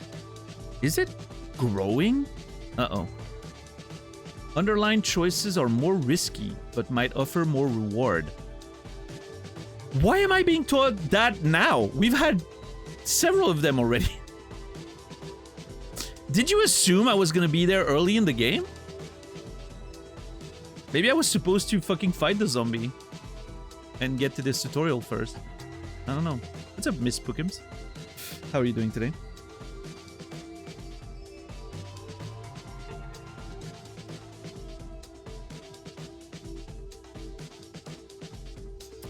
Underlying choices are more risky but might offer more reward. We have to go for it.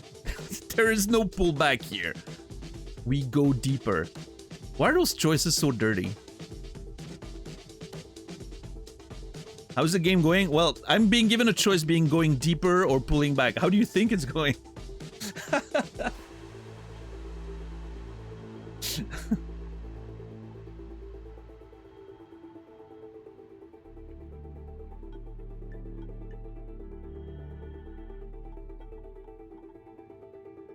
Deeper always. Fair enough. I was going to anyway. Oh shit, I forgot to... God damn it. I just realized I forgot to bring water. I did not take my water bottle up. I even remember filling it. What time is it? It's fine. I can survive 2 hours without water. That's a very bad decision, isn't it? Hydration break. Technically I should. I don't wanna.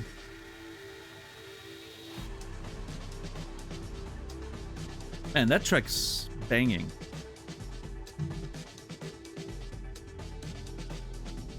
Even Sucker has a 2-minute one. Yeah, that's true. Advertiser's break. Do it with a combined window time in 40 minutes. That's pretty clever. I could do that. Anyway, I'm not gonna stop mid-thrust to go get water. We have to go deeper.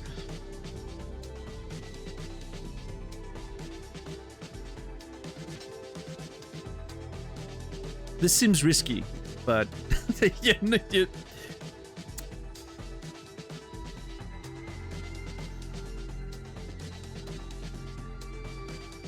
Can I use my 200,000 echoes for a hydration redeem? No redeems on this channel. Never. Never have, never will. Always risky, that's true. One way or another, you will pay for it.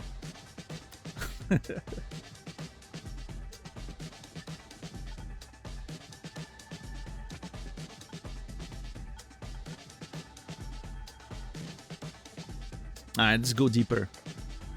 You dive in with your whole hand. Fingers first.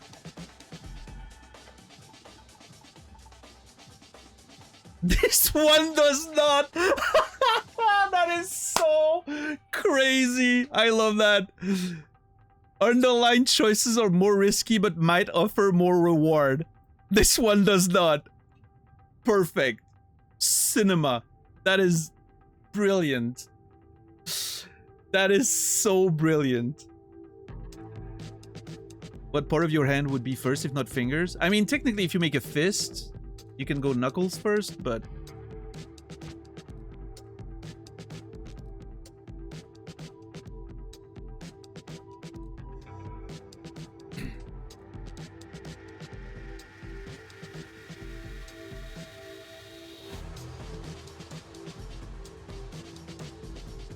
I howled when I first got to that line. That's such a good one. I love it. Yeah, I was like, why would I get a tutorial here? That's so weird. It was not a tutorial. It was a clever trick. I mean, it does both, right? Which is a very smart way of doing it. I love that. What's up, Quasi? Then you feel a tug. Okay, guys, if you feel a tug, it's time to pull out. Just saying.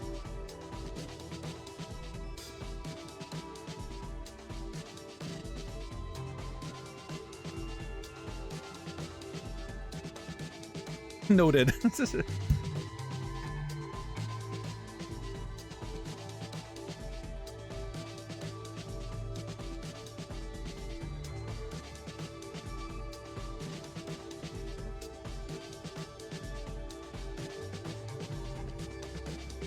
A grip.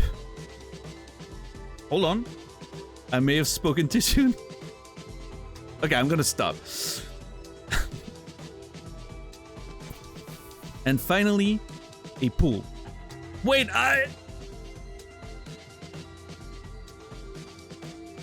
if I keep being pulled in detours over detours, we're never gonna make any progress in this video game. Your shoulder is almost pulled out of its socket. Struggle.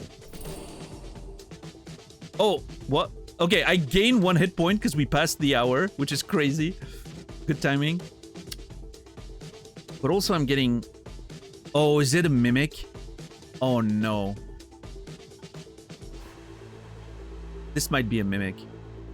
You manage to keep it from engulfing most of your arm, but in the process the sand grabs onto the front of your helmet. Your face is now sinking. A sizzling groan fills your ears. Try to scream, fight it. I should give up, right? The sand will be a benevolent master. Oh my god.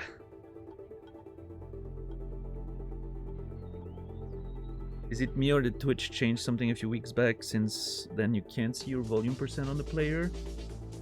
Full screen or theater mode. I'll be honest, I never knew you could see your person volume. Is that something that comes from an extension, maybe? Yeah, I see the slider, but it doesn't tell you the percent. That might be a an extension thing. Yeah. I never saw a number on Twitch. They removed the percentage? Yeah, I think it might be a... It has to be... I don't know.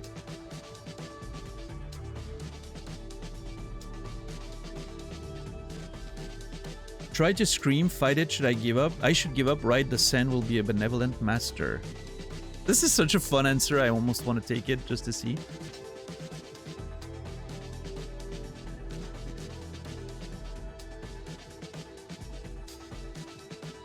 I'm not gonna try to scream. I feel like that would be a good way to have sand in my lungs.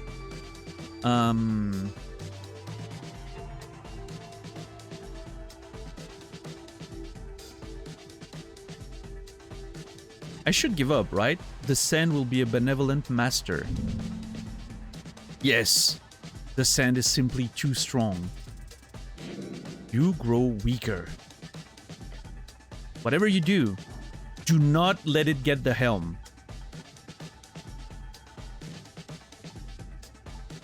What's going on? Struggle to breathe. Strength, moderate, 6 DC. Escape without losing your helmet. Okay, so we need an 8. 65% chance.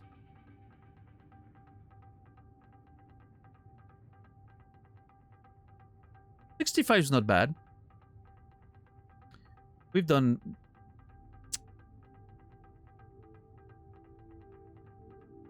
much better with much worse, but in this game, we've been rolling extremely low, so...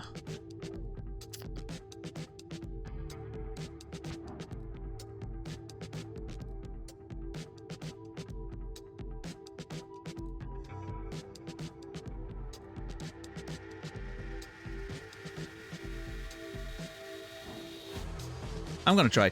Escape without losing your helmet. Alright, strength check, let's go. 8 or better. Oh my god, dude, you've got to be kidding me. I think 6 is our most rolled score. Legitimately. I think like 50% of my rolls are a 6. Which is statistically mind-blowing. You grab the rim of the crate with both hands. -2, yeah. I only have 6 strength. It's a primal. Weakest cleric in the West. Yeah. You grab the rim of the crate with both hands. But as you pull your entire adrenaline-filled arms to work, you feel energy being sapped from your veins. You are being sucked. They had to know what they were doing, right? They know what they were writing. Come on.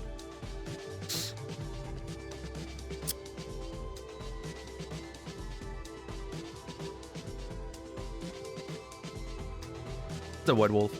Don't look at me like that, Inkthar. I didn't write this. I could have, but I didn't.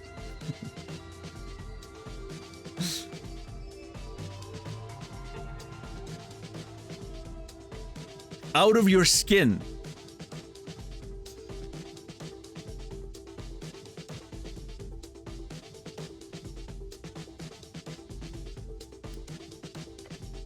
As you keep pushing, you realize you could get out at this point. However,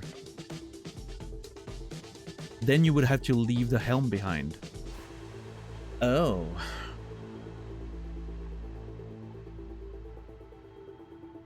Interesting.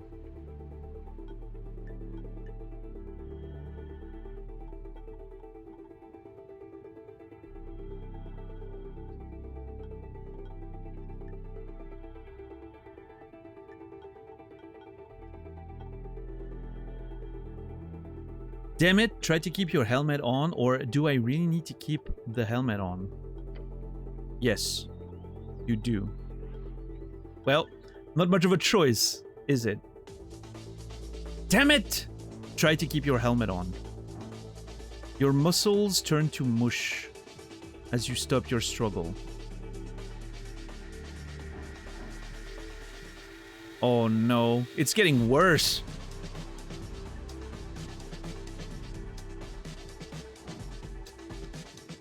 What's going on? Struggle to breathe. The sand is trying to eat you. This time the fucking checks are getting harder. This is so crazy, dude. Alright, let's do it. 10 or better. 45%. 55% success. Chance. Oh my god, thank god. Oh! You grab the rim of the crate with both hands. The hazy noise of a head no longer filled with so much blood screams in your ears. I will not die in this crate. Push. Filled with pure fires of adrenaline, your muscles creak and your bones crack. And it pays off. Within seconds, the rock-hard grip of the sand loosens. Then it drops entirely. You swing your head back, filling your lungs with air, as a trail of sand follows you. Ugh. Within an instant, the sand snaps back into the crate, not a single grain dropping on the floor. You stumble back. Glancing over to the crate, you see its content now lies still, like nothing happened. You should put on the lid to make sure this does not happen to someone else. Am I alive? Shake your head to get rid of the sand in your ears, carefully put on the lid. Am I alive? Yes.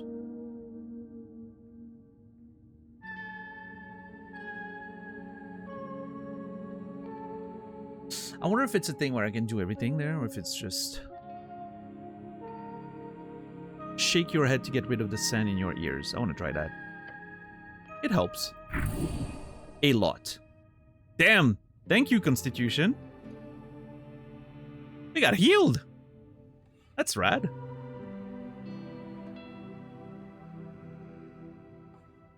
We're better off than when we started. Carefully put on the lid. You take a very, very careful step towards the crate to grab the lid. Then you place it gently on top. Your job here is done. I've done a great service to the community. Leave. Well, that was scary. I thought I was gonna get pulled into another dimension or something for a moment. That was a really scary situation. I'm happy that we got out of that.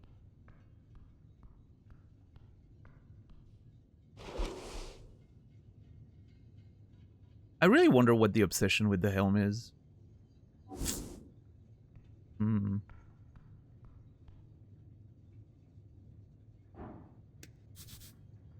There's a door inside this tunnel. The door here is barred. Oh. Well.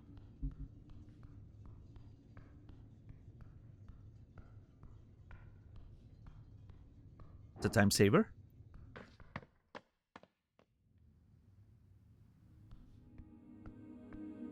We're back here. Hello, Viskin. Wait, what's that pot again? Looking inside, you found the spot to be empty. One does not. Yeah, remember... Oh yeah, I remember that interaction. It did not lead to anything special. I can behold again. Oh, we unlocked every check, which means beholding is back on the menu, boys. Let's do it. 10. Kobold. Level 9 rogue. Ooh, level 9? Uh-oh. This one is quite hostile. Stay on your feet. His expressionless eyes seem to keep watch at all times. He's obviously determining where to strike for you to die as quickly as possible. How humane. Yeah. I think that's nice. What about you?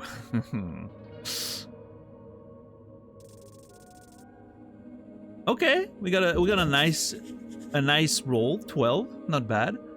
He's a human, reads folk. Level 17 entrepreneur. Yeah, this man is very powerful. The pale man handles corpses in a basement. A typical self-employed city contractor. You remember hearing about this man? He used to be a dentist and a surgeon. Yeah, no huge, like, revelatory information here. Pretty standard stuff we mostly knew about. We suspected he was a very high-level character. Now we know exactly how high he is. We do have a check we can do again, though. Yeah. Still requires a 15. Or above, which is 30% success rate only. But...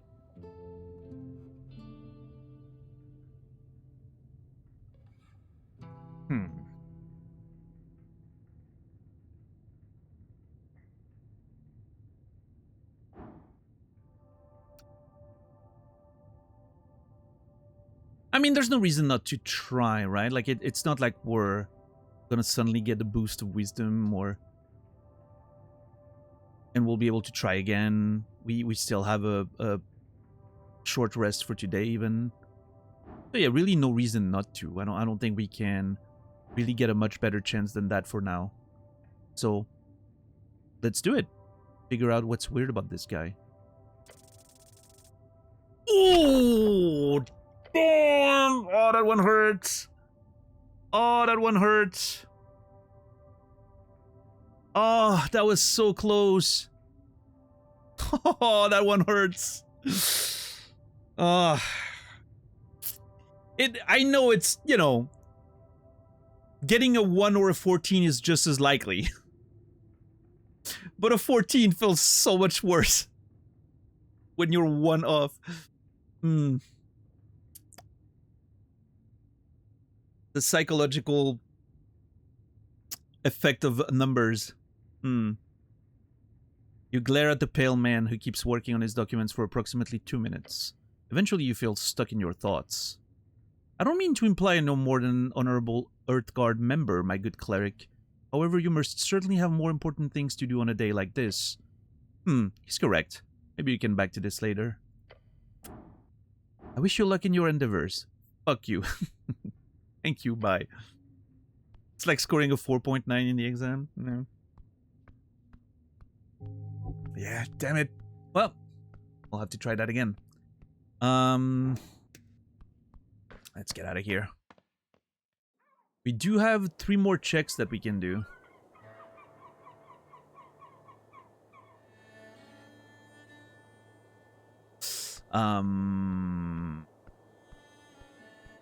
We have unlocked 3 more checks.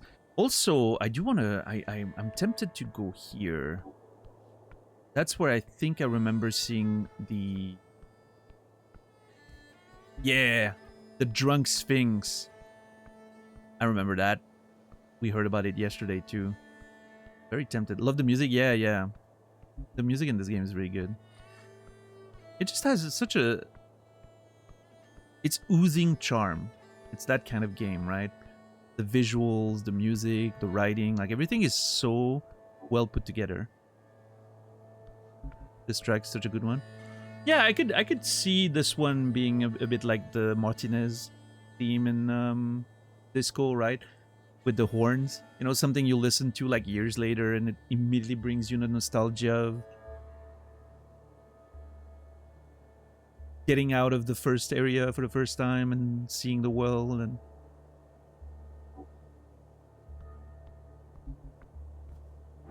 all right, let's engage with this. So good.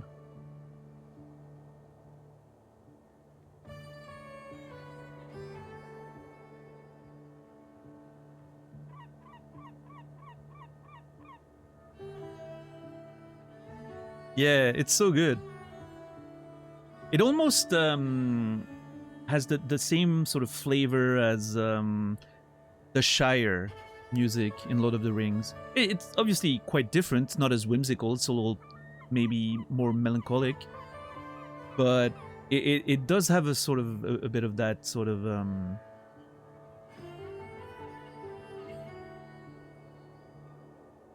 yeah, it makes you think of like fields and little huts.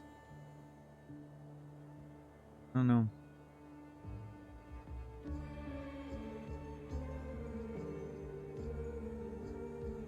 That part is so cool too. That part really hits the sort of the darkness, right? Like there's a secret here.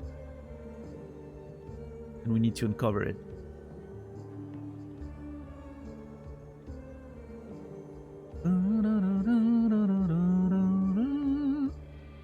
So good.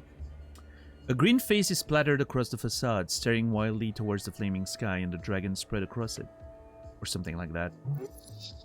Can you call this art? Sure can.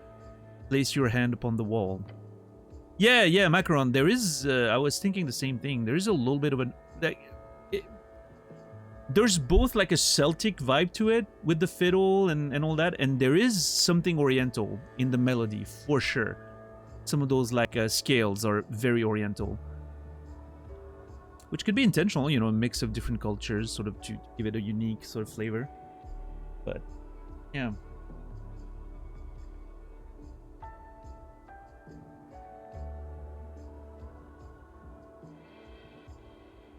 You take a step forward. The painted stone surface is smooth. This is no cheap dwarven rock. This is Gate-era architecture, disguised among the rest. Truly ancient. You feel an esoteric urge to communicate with this object. Alright. We need an 11 or better, and we have advantage. Which I'm not going to make the same mistake as yesterday, but this is 2 50% rolls. Meaning our chances of success are 75%.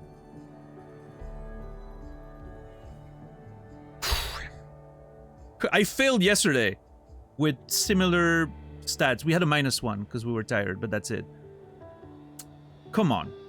Surely I cannot fail 4 rolls at 50-50 chance, right?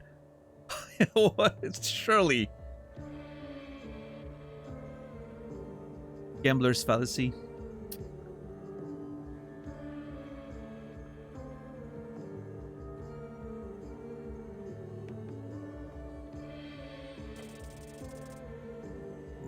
Oh, thank God. For some reason I had 15 in mind and I thought we failed. We did get a 1 though. What the fuck? One of our die was a 1. That's the 3rd one I roll in this game. Someone was saying in chat the other day that it, you know, took them like more times than I've played the game to even see 1. I don't know. I guess I'm just unlucky. I'm just not lucky. I always used to think that I was lucky. RNG would often go my way when I was younger. Apparently I've lost that along the way.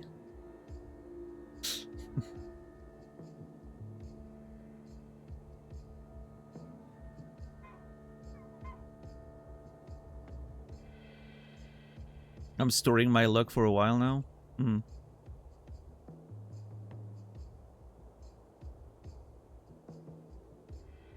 Anyway, you sense a crack in the wall. It wasn't there before.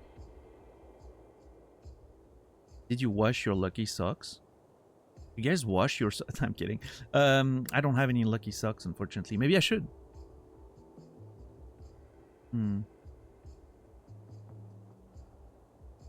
You're lucky I'm here. What else could you possibly want? I don't know. Winning the lottery or something?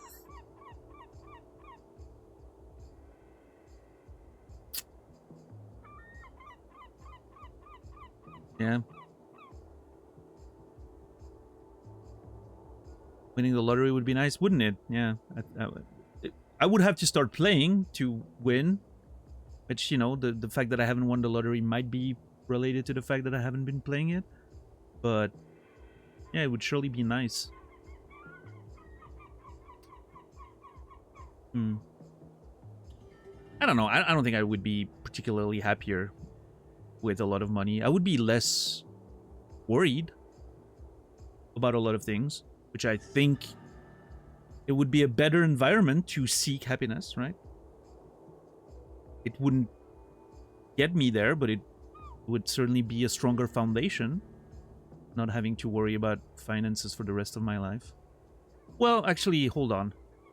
Actually, having a lot of money, I think, adds a little bit of worry about your finances. You actually probably have more things to deal with in terms of taxes and whatever nonsense. But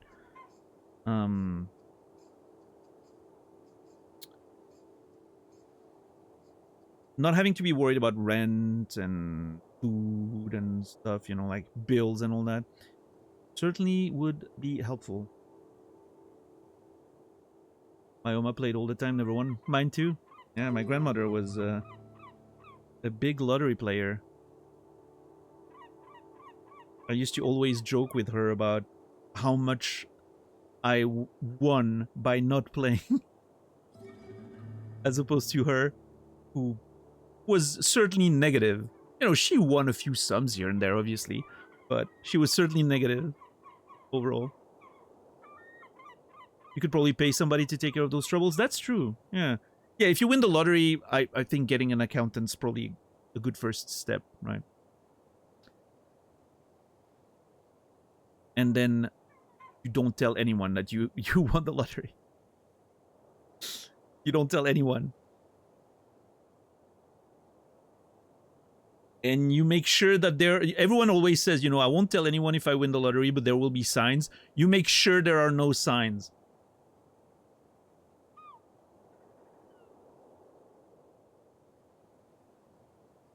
I think that's the play, really. You keep living life as close as possible as the one you have now. With, you know, just a little less struggle. But if you start living like a rich person, that's how people who win the lottery end up broke, right? Some places publish the name of the winner. Yeah, I think that's a really bad idea.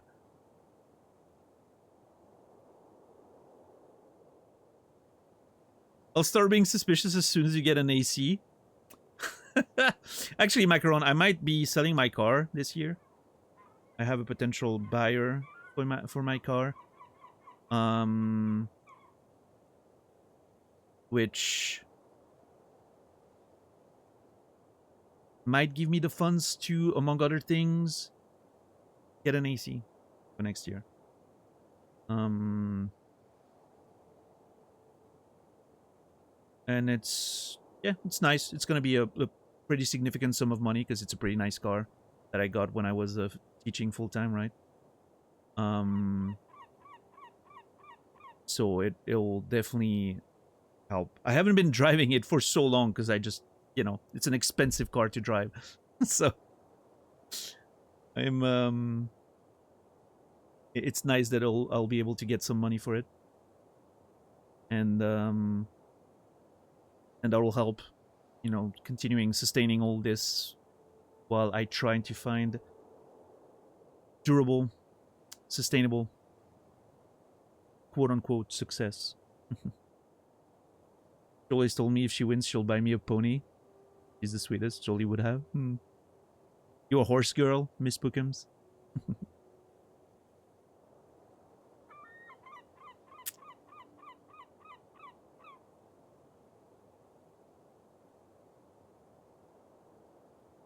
Yeah, that was also the main reason why my grandmother was playing the lottery. She just wanted to take care of her grandkids and her kids. That was the whole plan. Oh well. What's up, Gnomes? How are you doing? Suddenly my favorite streamer, some big donations. Yeah, you gotta launder all that money. Oh wow, I'm getting so many new donations. Wow, some Euler just donated $500,000. Incredible. 100% horses were everything to me when I was younger.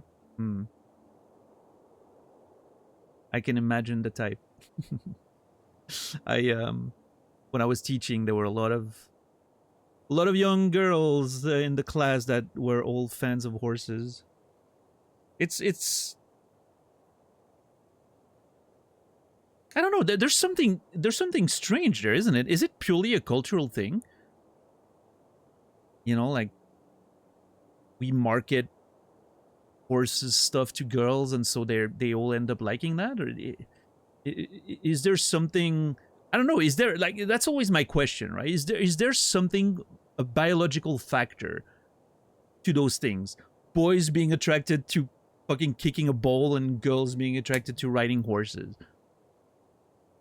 I'm taking like extreme stereotypes, right, for the sake of conversation. Obviously, I don't believe everyone's, the same people. Like, everyone's different, of course. But there is trends there that we can observe.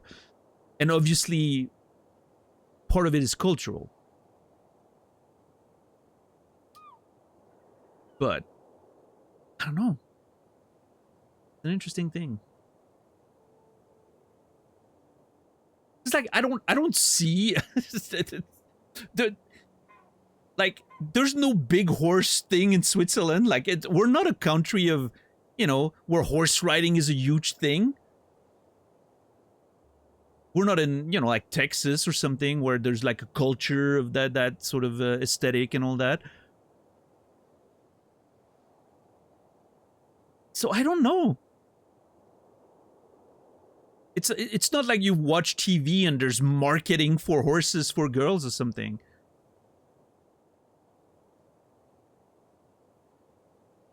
Horses used to be a male thing centuries ago. Must be societal. Yeah, I mean, you would assume so, right? But I'm just not sure how it happens.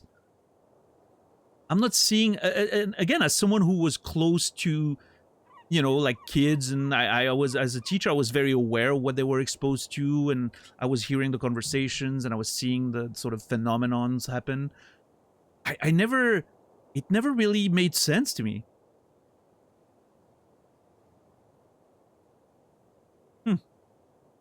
I don't know. I do correlate affinity with horses to generally more sensitive and creative people in my life. Interesting, Grinthius. I never thought about that.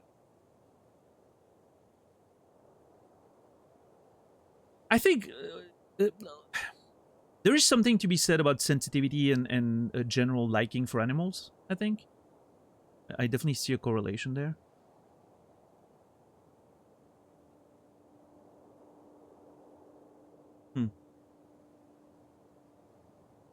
Do you think horses are more advertised to girls? I remember watching a lot of ads for toys of dolls and horses marketed to little girl. Yeah, obviously like the whole Barbie and other dolls that have their horses and all that, but my Barbie had a horse, why can't I? Yeah. I heard someone talk about that the other day, about how, you know, obsessed they were with Barbie when they were a kid, and how it just sort of made them want to be Barbie in many ways.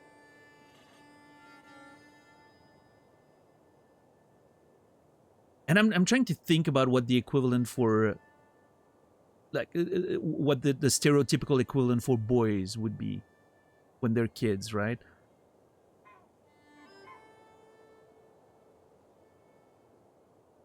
Action figures? Yeah, but I never wanted to be G.I. Joe or something when I was a kid, right? I never wanted to be Goku or whatever when I was playing, you know, when I was looking at all that. I never had that feeling of, this is who I want to be. I was like, oh yeah, no, I enjoy watching that. I enjoy watching anime or DBZ and action movies and all that, but I don't want to be that. Like, I don't, maybe that's just me. I don't know, right? Like, anecdotal, of course, but I never related to the character in a way like, oh yeah, I want to be Arnold Schwarzenegger when I'm when I'm old, right? When I'm an adult. I was just, I don't know, I was fascinated. It was kind of like this admiration, but not to the point that I'm like, I want to become that.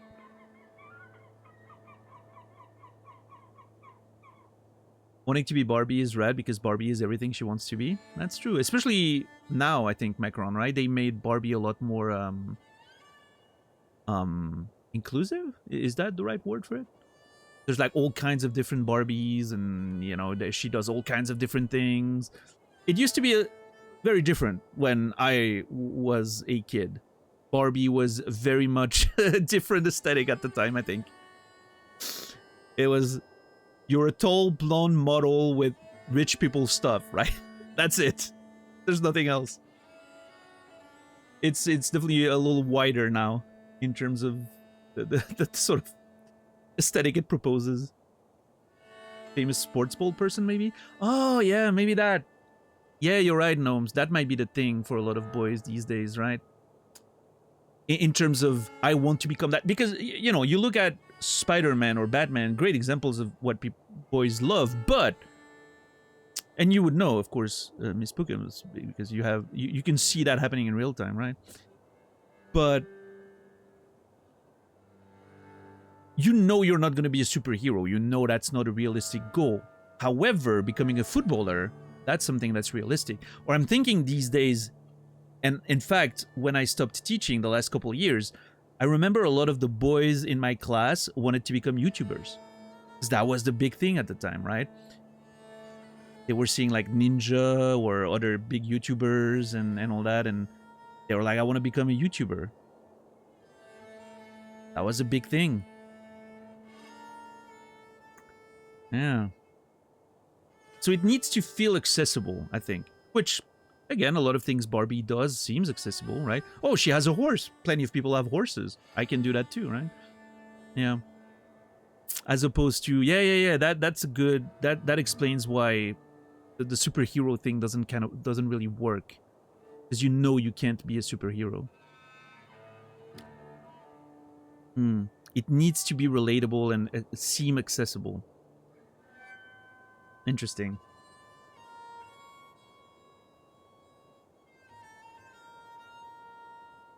But yeah, I mean, despite horses not being that big of a thing in Switzerland, I lived in a rural area when I was a kid.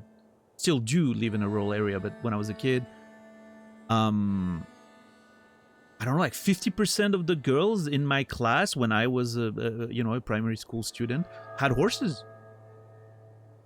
It was just, you know, everyone had a horse around here. I don't know what to say. But it wasn't like a huge cultural thing. Like there were not too many like those contests, you know, when you go like do the jumping thing and all that with your horse. They exist here. I'm pretty sure there's a whole thing about it, but it's not as popular as it would be like in the US, for instance. I don't think.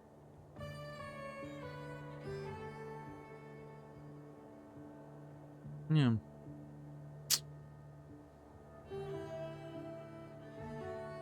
I don't know. Interesting thoughts.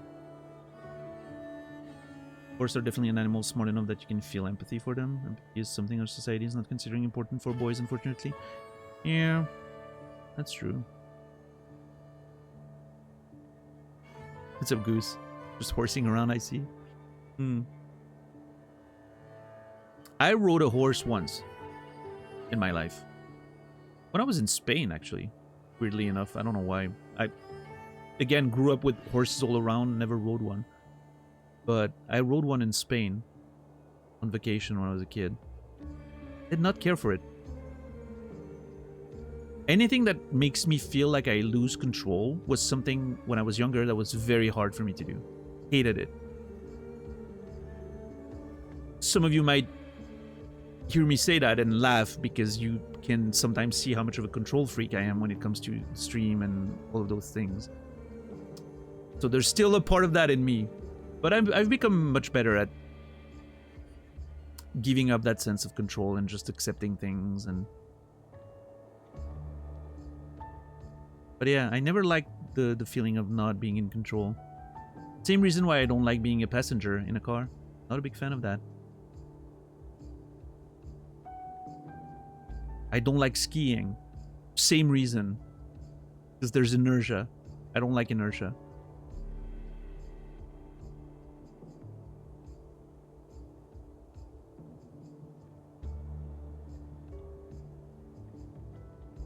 Every time I've gone horse riding, I've enjoyed it so much. Never been a dream to own one. Too unrealistic. Even if I won the lottery, I would be too cheap to own a horse. Yeah, they probably cost a lot, right? Maintenance and all that. Maybe so, Chipmunk. Yeah, maybe it just comes down to that, right? Oh.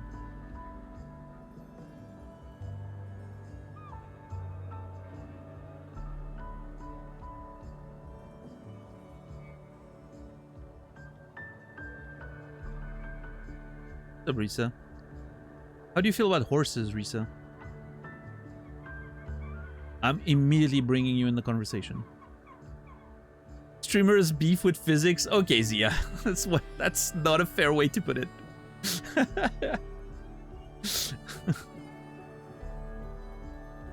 I find them creepy. Okay, interesting.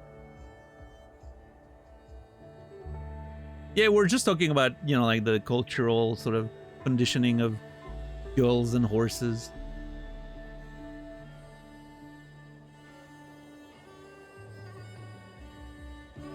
You have horse girl vibe, actually? Really?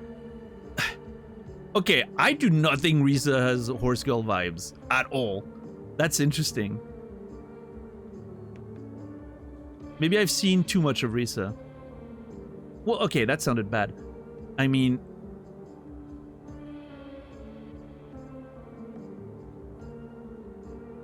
No, to me, you seem more like, I don't know. You're too goth adjacent to be into horses. Although those things, okay, scratch that. I know a lot of goth girls that are into horses, actually. Never mind.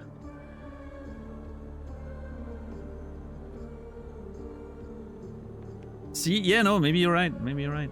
I just never imagined it that way. I don't know.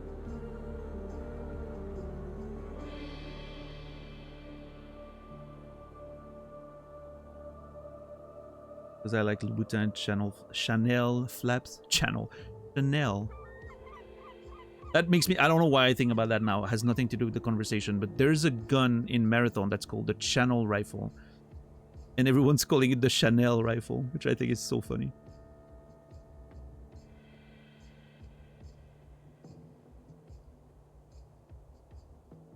That's my gun.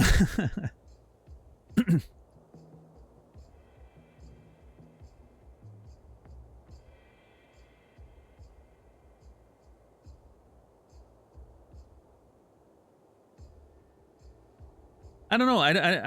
I don't imagine you as being, you know, into that sort of rich people stuff. Probably because I see you as someone who's just as broke as I am.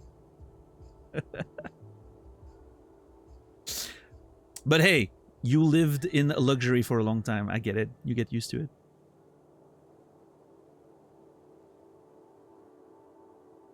That's true, Gold. That's true. That's true. Historical evidence is there. Anyway, how about we keep playing the video game instead of talking about horses? That's why I need to start working on that YouTube channel. I need to actually be playing video games.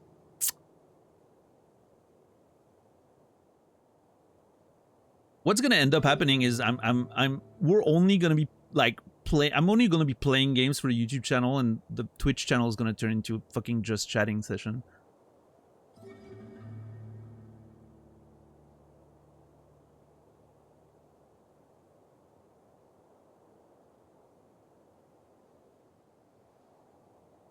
You want to get rid of us? I get it.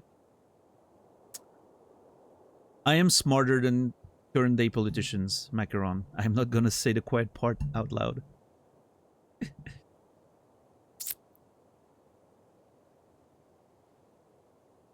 Yeah, $10. Probably not. You would hear my voice twice. Anyway, you sense a crack in the wall. It wasn't there before. Welcome back, all the YouTube VOD viewers that have skipped up to that point. Because you didn't care about the horse nonsense. We're about to play the video game.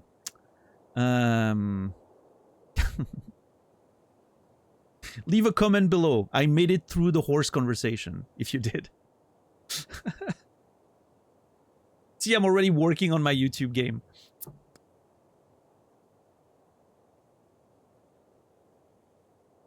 You could stream the YouTube videos on days you're not streaming, but I get the sense you don't want to do that. You're correct.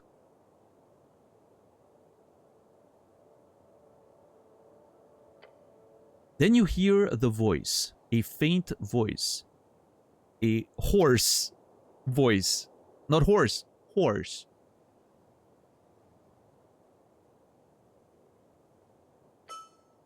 Secrets end when spoken. Oh, good. You're not crazy. Talking to walls now. Awesome.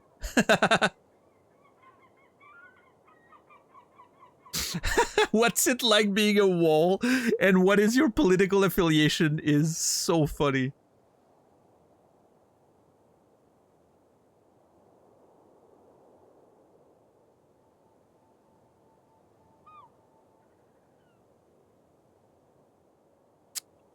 I'm not crazy. I'm just, you know. Me and the walls, we understand each other. What's it like being a wall? Nothing. Nothing good or nothing bad? Nothing. In isolation. That's not the right voice for it. It would be, I would imagine like a gravely voice. Like the Rock Eater in Neverending Story. There we go. Every game, I find a way to bring it back to Neverending Story. It's a thing. We've reached the Neverending Story point of this playthrough.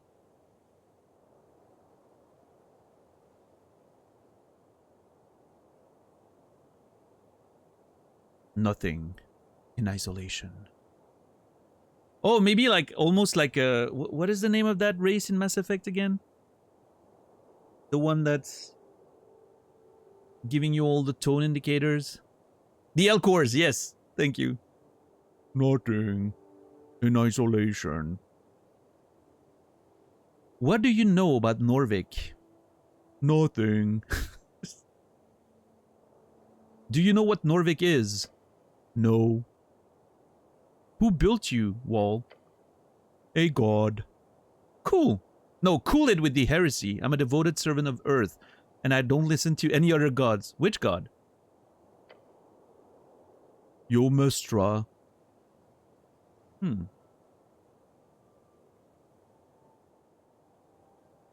Yo Mestra. Interesting.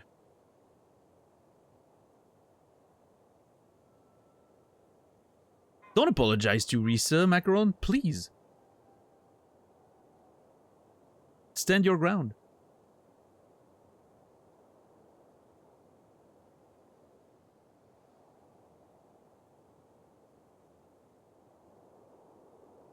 Nah, I'm weak.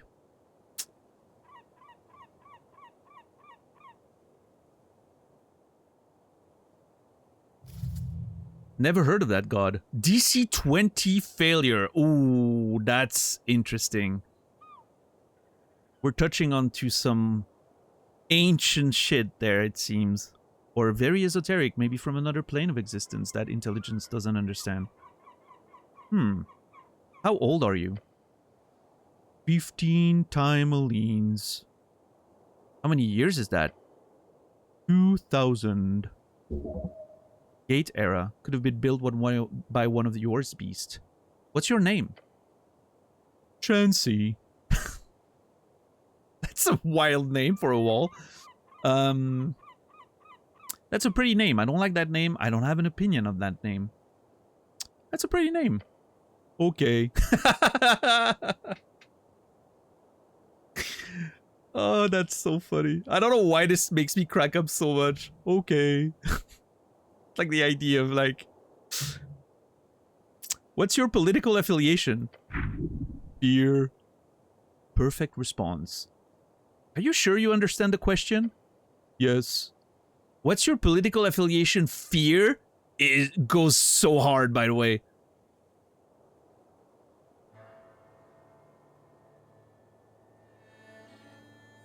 That's a line right there. What is your political affiliation? Fear. I love it. Honestly, same. Yeah, I mean, in this day and age. In this day and age, you're on either one of two sides. Fear or hate. There's no in between anymore.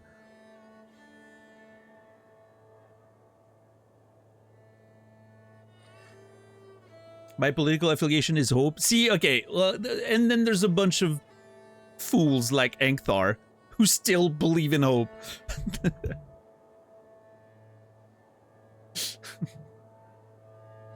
We said fear or hate. Angthar, get on with the program. Someone has to? Yeah. Hey, anyone who's fighting against apathy is a winner in my book. So, more power to you. You're with Angthar? Hey, I'm proud of you guys. I should open my window. It is time.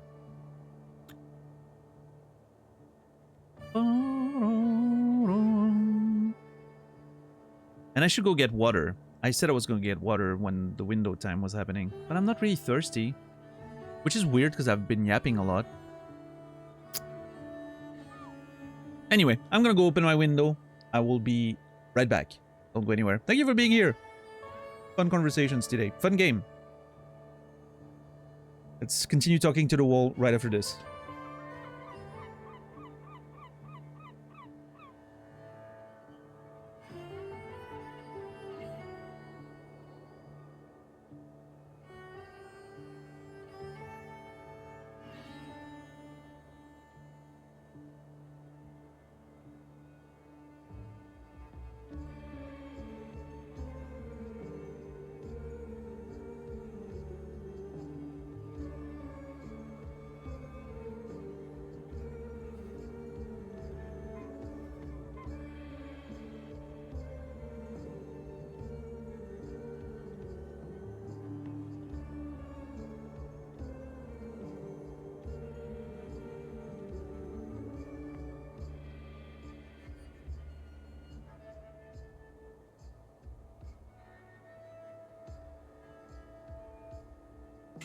All right.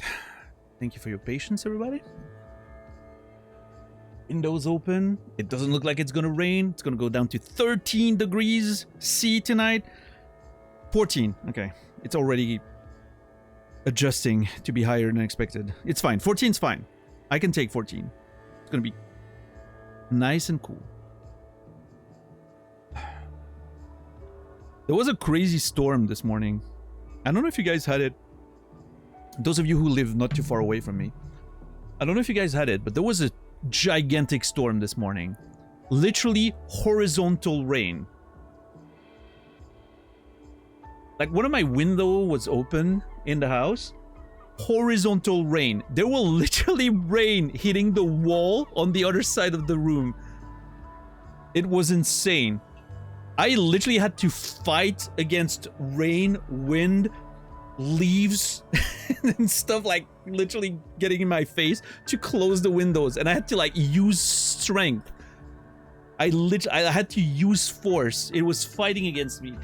That was absolutely wild.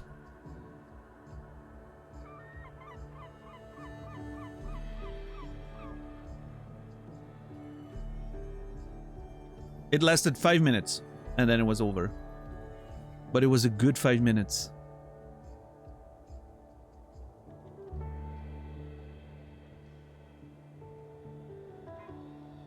Ah, that sucks, you know. Yeah. We need to bring back the guillotines. You know, Zia, maybe so, maybe so. I don't know if you guys have seen that video. Back, I'm bouncing off of what Zia said. There's that video of a woman in a car, and she's like, you know, we need to bring them like on the public square, hang them by their ankles, and just gut them. You know, like, I think the way she says, we need to gut them from groin to chin, which I think is a beautiful sentence. And people have been mocking her on social media because she's, you know, like, oh, you know, fucking freak out, or like she's having a meltdown or whatever because she's screaming in her car and everything.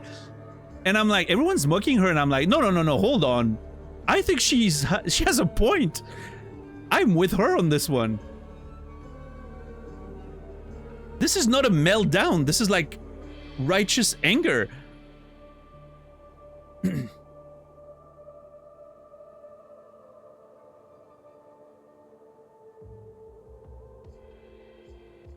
Another 2 days of 36C in a week. Oh my god. Yeah. Yeah, no, thankfully, man, thankfully the temperatures are getting a little lower around here, so it should be manageable. Be able to get to a point where I'm even cold during the night, which sounds like a dream right now. But yeah, I think it's gonna go up very soon after that. Oh, by the way, other news. I've applied for front page for my birthday this year, but it was declined. Again.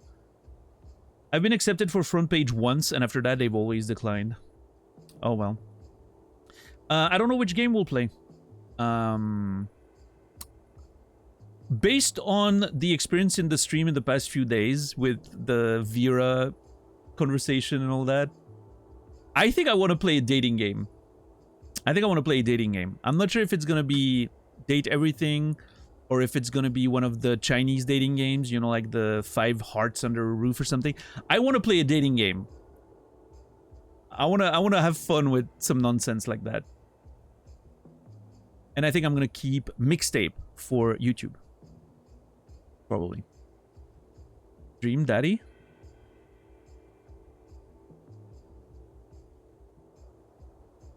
That's the one with the big, muscly, bearded, mustachioed guys, right? Yeah, Date Everything seems fine. It seems fun.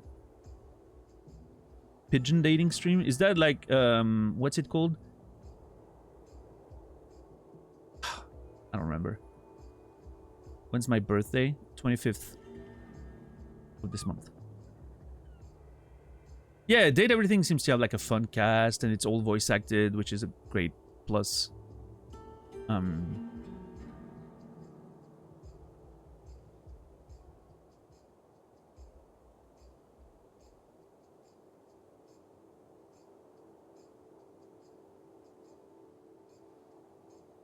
Yeah, we'll see. We'll see.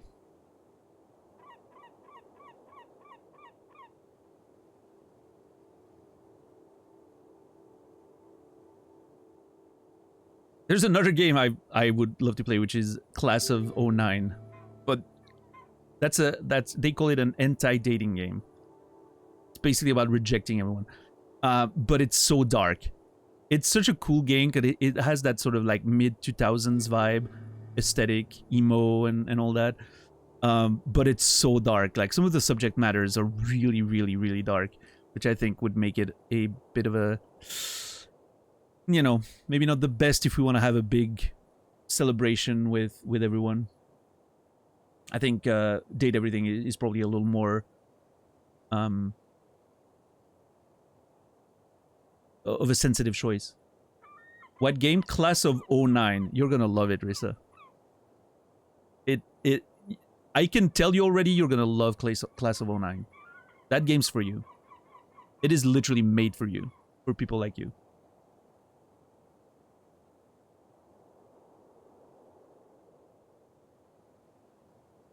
Yeah, I mean that in a good way.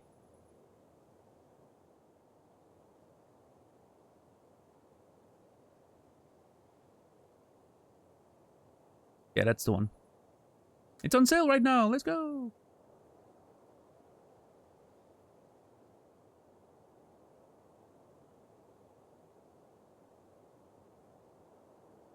Anyway. All right, then. Political affiliation fear. Those are all the questions I have, Wall. Give it a pat. Okay. The crack disappears as quickly and silently as it came to. Then silence. That was surely an esoteric event, or else you're turning mad. The walls of this place hold more spirit than the people. Bow to the wall, thank you for your time, and then leave.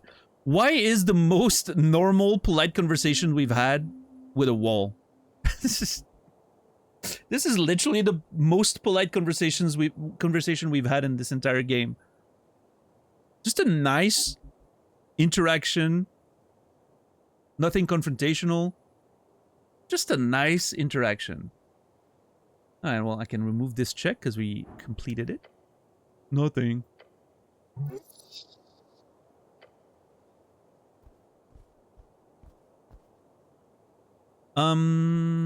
Okay.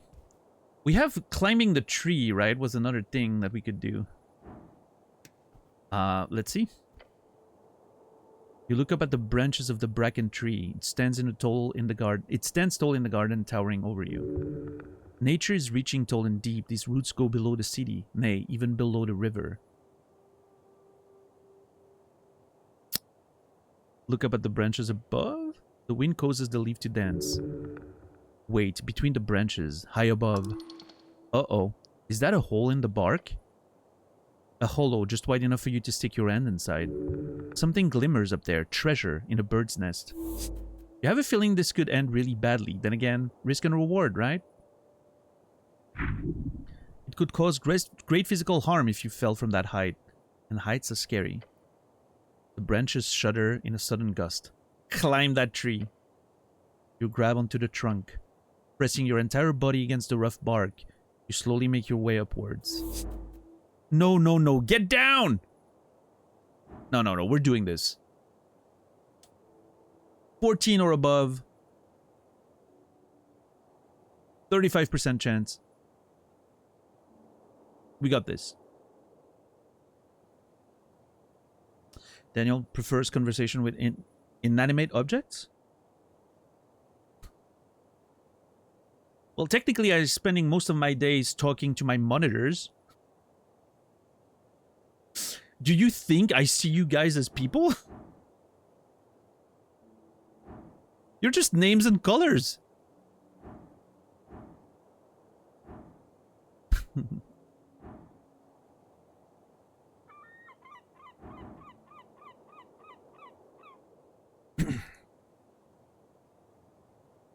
You know what they say about streaming? The job description is playing games and thanking names. Playing games being very optional these days. Amorphous blob of chat goo.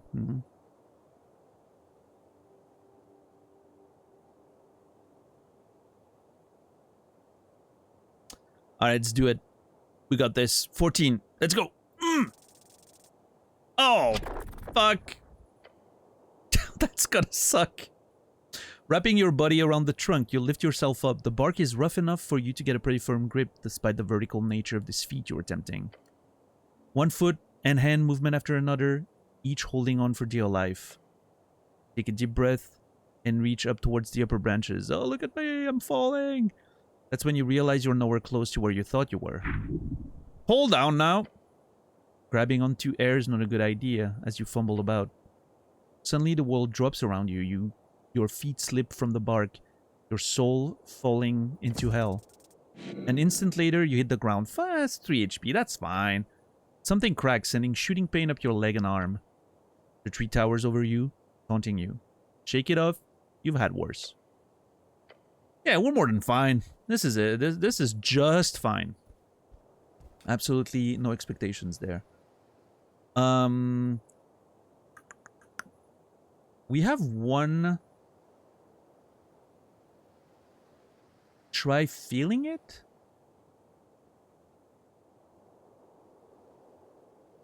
Shit. You know what the issue is? I now have a check that I don't remember what was taken. I think it was underground because it's all blue and dark. But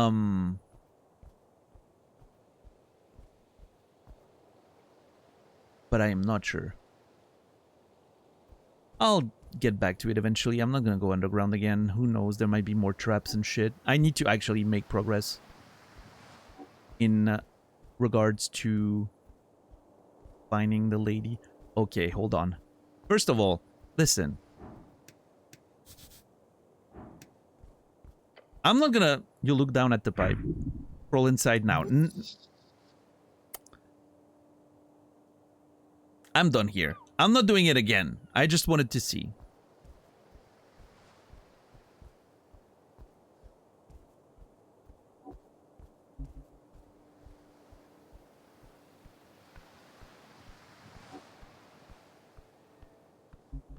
Ooh. The sacred river fights against red rocks. Why can I not interact with this? That's a shame. Look at this great Nordic looking painting. So rad. This is when the game reminds me most of the Banner Saga.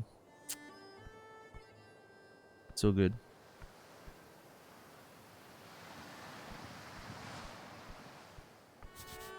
These railings follow the Safety Council standards of 22.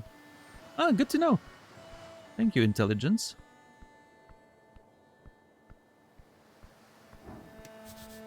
A dank smell from below.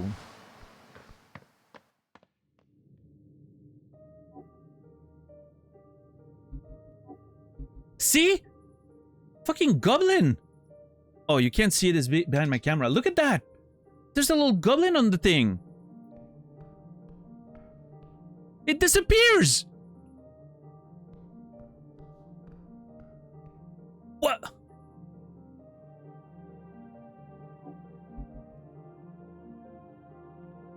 What is happening with this?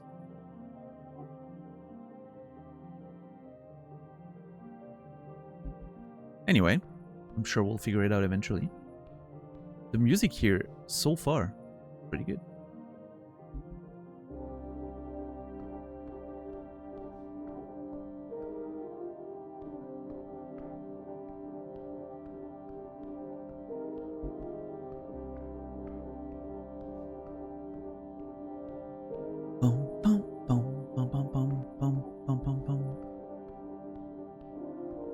What are you?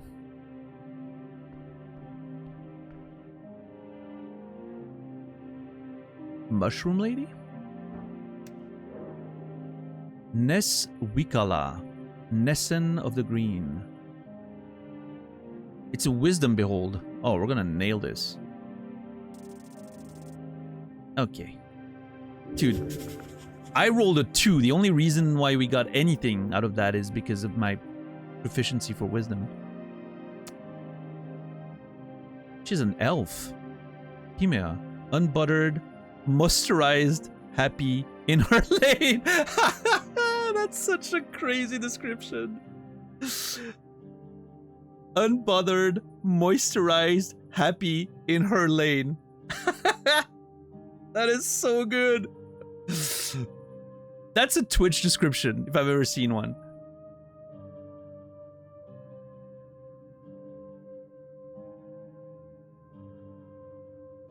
I would put that in my about section.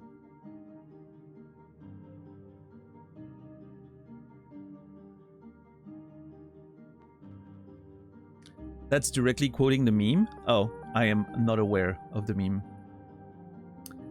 Sucks to be me, I guess.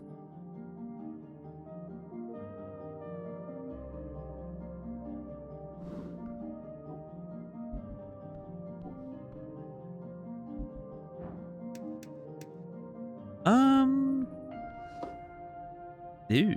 Speak. Oh! Speak with animals. I want that. I won't speak with animals, but I'm not gonna risk a 14 DC check for dexterity. That's the whole meme, now you're aware. Okay.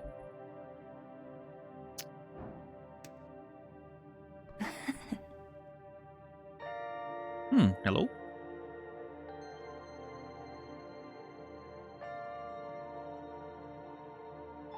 You seem drunk. Neswicala, Nessan of the Green. At the top of the garden lookout, you see a strange creature hunched over. Underneath a large red hat, her drooping gaze slowly glides towards you. Not a hat, she's got an actual mushroom growing out of her skull. Oh. The elf drops the final piece of mushroom onto the bowl on the table and gives you a creepy grin.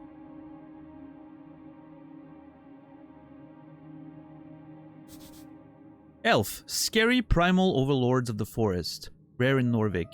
They've got their hidden roots all over Ascan. Nice corner you got here, or lean in and stare. Are we getting into another staring contest? We've been getting into several staring contests since the beginning of this game.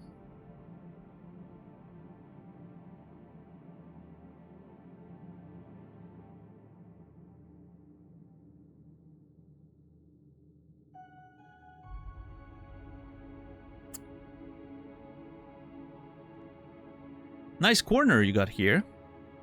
Slowly, and in an appropriately dramatic fashion, she widens her eyes to reveal piercing red pupils. And her grin widens even more, somehow. She's on drugs! She's on mushrooms. Yeah. Her expression leaves your legs weak, and not in a good way. Oh gods, she's trouble. She's real trouble. Just look at the side of her head. Look at those ears. White hair, ashen hue. And those eyes. An elf. Aren't they rare? The city holds many folk, but elves are both few in numbers and seldom intermingle with lesser races. But look at her. This is no elf of Illim. This is an elf of Pemia. The elven enclave who lives on the Undercoast, also known as Dark Elves, although that's a bit on the nose. Hello, elf, or glare at her. I mean, saying hi didn't do much, she didn't really react. I'm gonna glare. Why not? You hear a guttural chuckle leave her lips. A man delves into the garden, his sight set on the mysterious below. Are you that man? Yes, how did you know that? No, the mysterious can stay so. Am I that man? Am I? More or less. Thank you, wisdom. Creepy. Is she trying to intimidate you? I'm somewhere between yes and no. I am a man. Maybe nervously glance over your shoulder. I am a man. Ooh. A man's man. Exotic. The elf stammers. Or is that an idiolect? The elf does not as much stammer as she tastes some words more than others. She turns around, her red eyes glimmering beyond a mist of spores. Neswicala of the Green. Call me Nessan. Nessan? Nessan. I am underling to Hierophant Opinada. Opinada? Opidana. Sounds like something out of Hollow Knight. Oh, Padana.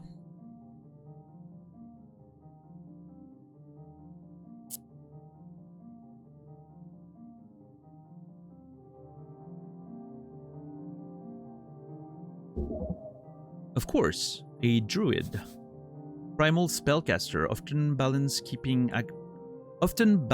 actors across and below the coast, known to commune with flora and fauna. As you look into her eyes, you can feel it. She communes with nature itself on the regular. You're a druid? Prove it. What the fuck? You're a spellcaster.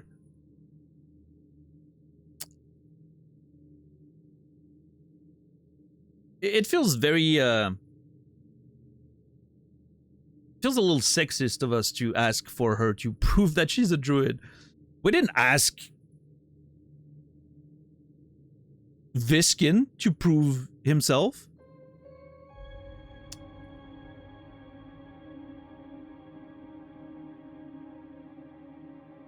I'm still gonna go that way, though.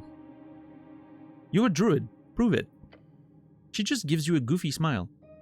I don't see how I could prove as such more than I currently do. She points to her head mushroom. There are indeed not many folks sitting around pretending to be mushrooms in the bushes. Otherwise, the city would be even stranger. I've spent my days handling primal forces, that which grows and decays. Do you know much of it? Yeah, they went over the basics at the towers. It's about nature spirits, right? Like warlockism. No. Do you? It's about nature spirits, right? Like warlockism. Spirits do inhabit all living things. Although compared to making a deal with some fiend, I can promise you trees are much more austere.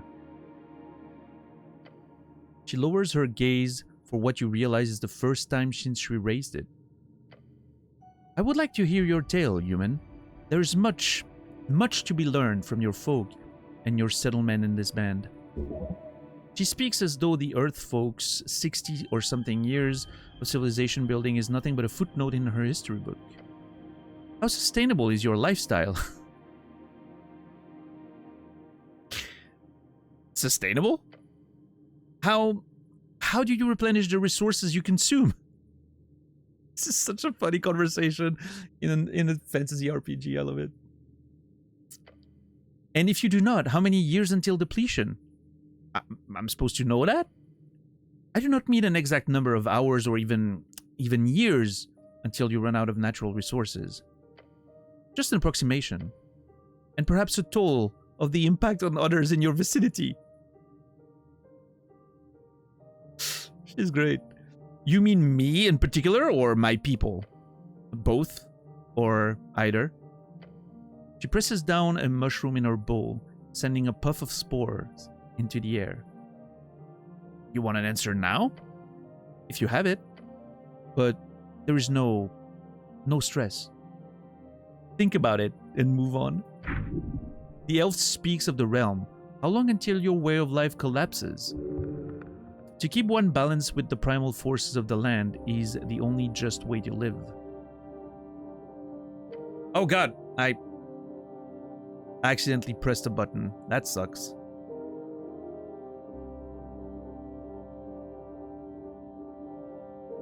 Rip. Yeah, I barely had the occasion to see what the choices were. I personally could live on an apple a day. That's pretty sustainable.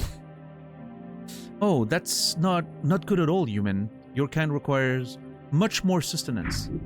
A true statement. Please consume food. This guy pose with your thumbs in the air. I'll make up for it later.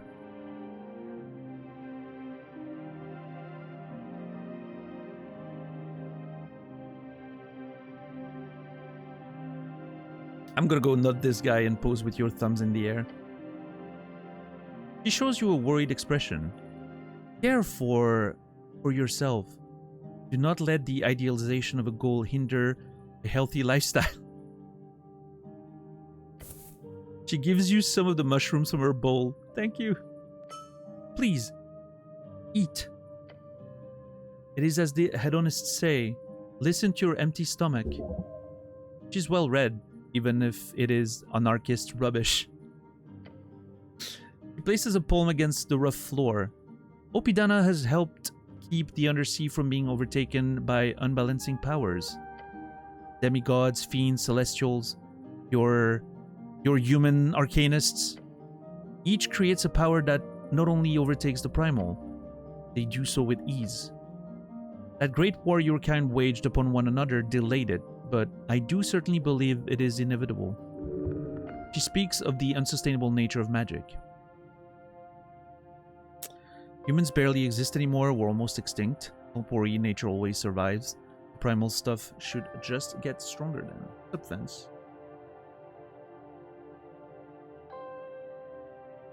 Don't worry, nature always survives. Most often it does, but look at your so-called burnt coast and those cursed lands in Diminor.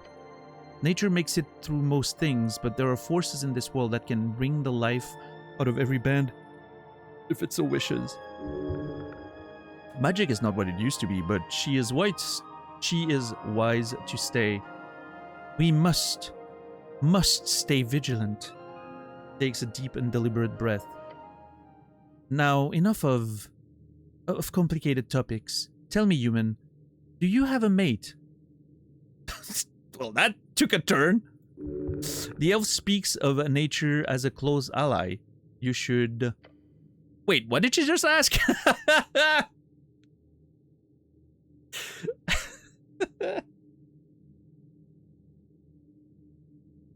Is she hitting on me? I can't tell anymore. Stare at her. Well? Uh-oh. Continue. Your cheeks clench. I'm assuming we mean my butt cheeks. No, not good. Calm down. This is not a hostile situation.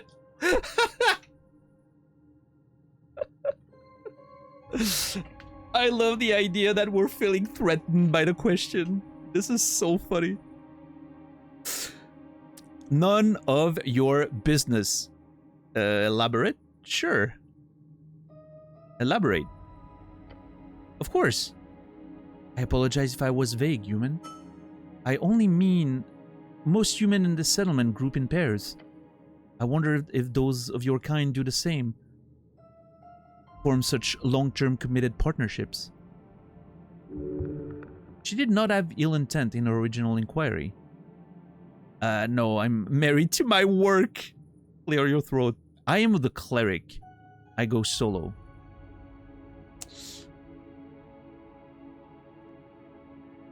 Well, we have a date, technically. I mean, it's not a, you know... It's not a relationship yet, but it's something.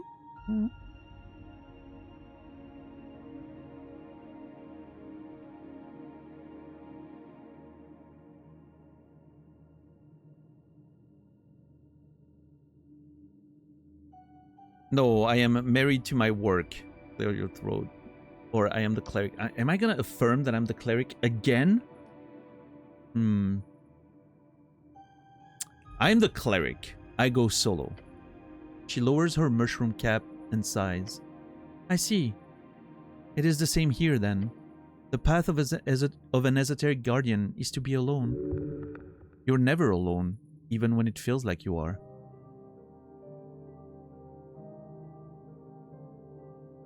I don't know if that's true, Wisdom. The elf starts adding some kind of oily liquid to her mushroom bowl. Primal kin. If this old elf can guide you in any way, make it so. If not, I will return to my toil. What do you know about the tea shop? What are you voting in the election? You don't look like an elf. Or Wisdom, show your primal attunement? It's a wisdom check. -5 DC and we have +5. So 55% chance of success. Pretty good. What do you know about the tea shop? Only what the roots whisper to me. The elf leans closer, twisting her head to the side. You must delve deep, human. Something rotten happened that day. The green quakes. They fear what's to come. They whisper. Oh, do they whisper anything useful? So you were here when it exploded? And what do the goblins whisper about? What do you think happened? Do they whisper anything useful? She leans back and lets out a resigned sigh. You do not speak with trees often, do you? You should stop and listen more often. To the trees? I mean, I tried climbing one earlier. That didn't go so well. Insane behavior. So you were here when it exploded? No, I was much further below. And what do the goblins whisper about? That the city is at fault. That Lady Sageleaf should take over. The usual. What do you think happened? I will not deliberate on things I have no knowledge about. That's pretty smart, actually. Yeah. Refreshing sentiment. Yeah. Thanks. Move on. You're welcome. What are you voting in the election? I am not a citizen of Norvik. Okay, cool. Ooh. You don't look like an elf. What do elves look like? Elves are monstrous, Ilim elves are tree-like, Pimea, elves are simply grey. Not like you. I suppose there are many kinds of elves. Maybe you do look like an elf. I mean, she is very grey, that's a fact. I suppose there are many kinds of elves. She nods. We do not call ourselves that, but to your people, yes, I am an elf. Mia. She closes her eyes. Mia yo oli teina taitia. Pretty sure that's Finnish again. More Finnish elvish. It's Finnish, yeah, nice. We are elves of the stars. The occurrence of distant celestial bodies appearing upon the sky. If Anticipalian witnesses are to be believed, many old worlds had skies filled with thousands of these gleaming lights. Old Diminorian term meaning before the closing of the gates used to refer to those who lived before the end of the gate era exactly 2,027 years ago. You want a translation? No, I'm gonna believe this is what it means.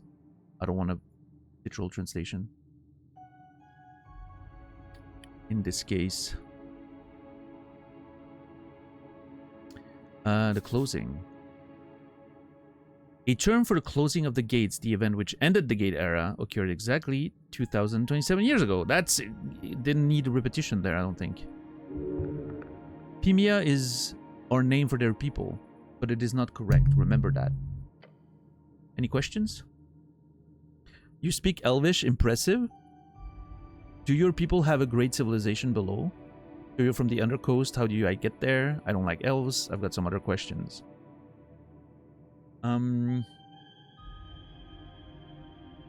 Do your people have a great civilization below?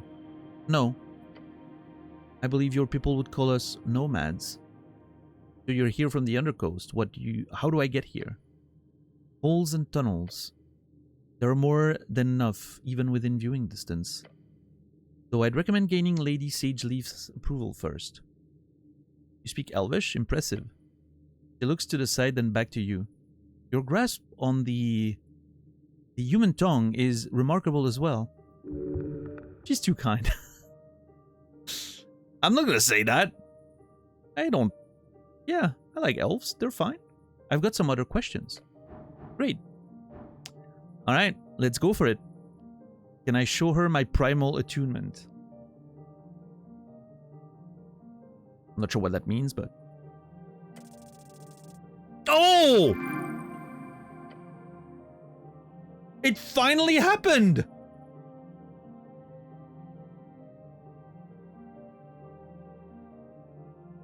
Sheesh. First nat 20 after 3 nat 1s. That seems about right.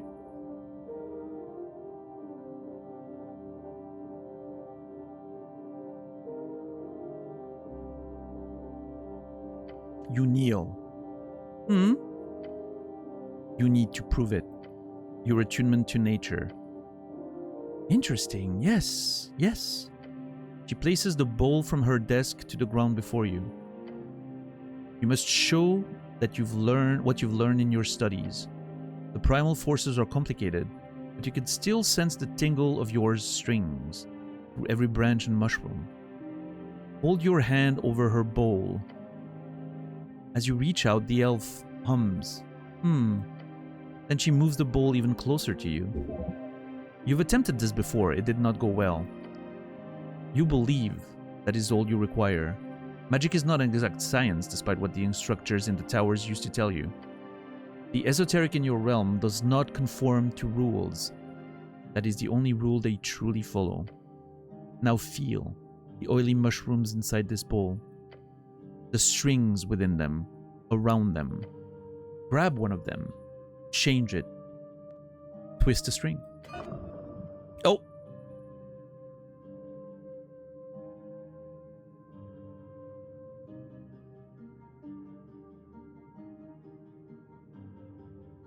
At first, nothing.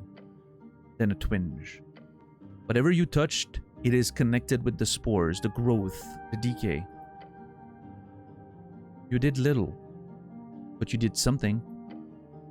The elf nods. What did I do? You ruined my brew. It's fine. Listen. Oh. Whoops. I meant to do that. Oh, whoops. She laughs. You caused the fungi in the bowl to change acidity. It's subtle, but it's there.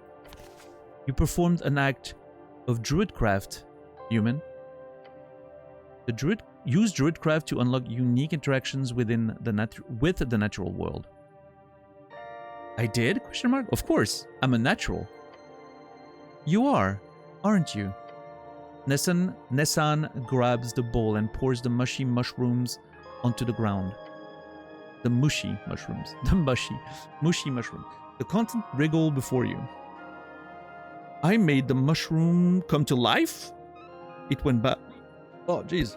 It went bad, huh? I made the mushroom come to life? She looks up, reassuring you. No, they are supposed to move like that.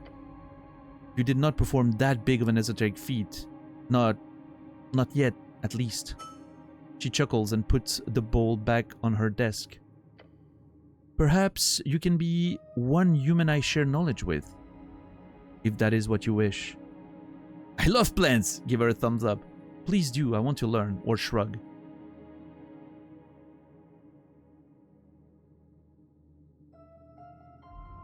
Please do, I want to learn. Very well. Last conflict updated. Primal kin completed. Interesting. What do you want to know, human? Oh boy. I want to learn how to speak with animals. That shouldn't be too hard. Here, a spell scroll to get you started. Let's go! Speak with animals. A first-level divination spell grants you the ability to comprehend and verbally communicate with beasts. These conversations can be surprisingly insightful. I wonder if I can talk with the rat that's in my bag.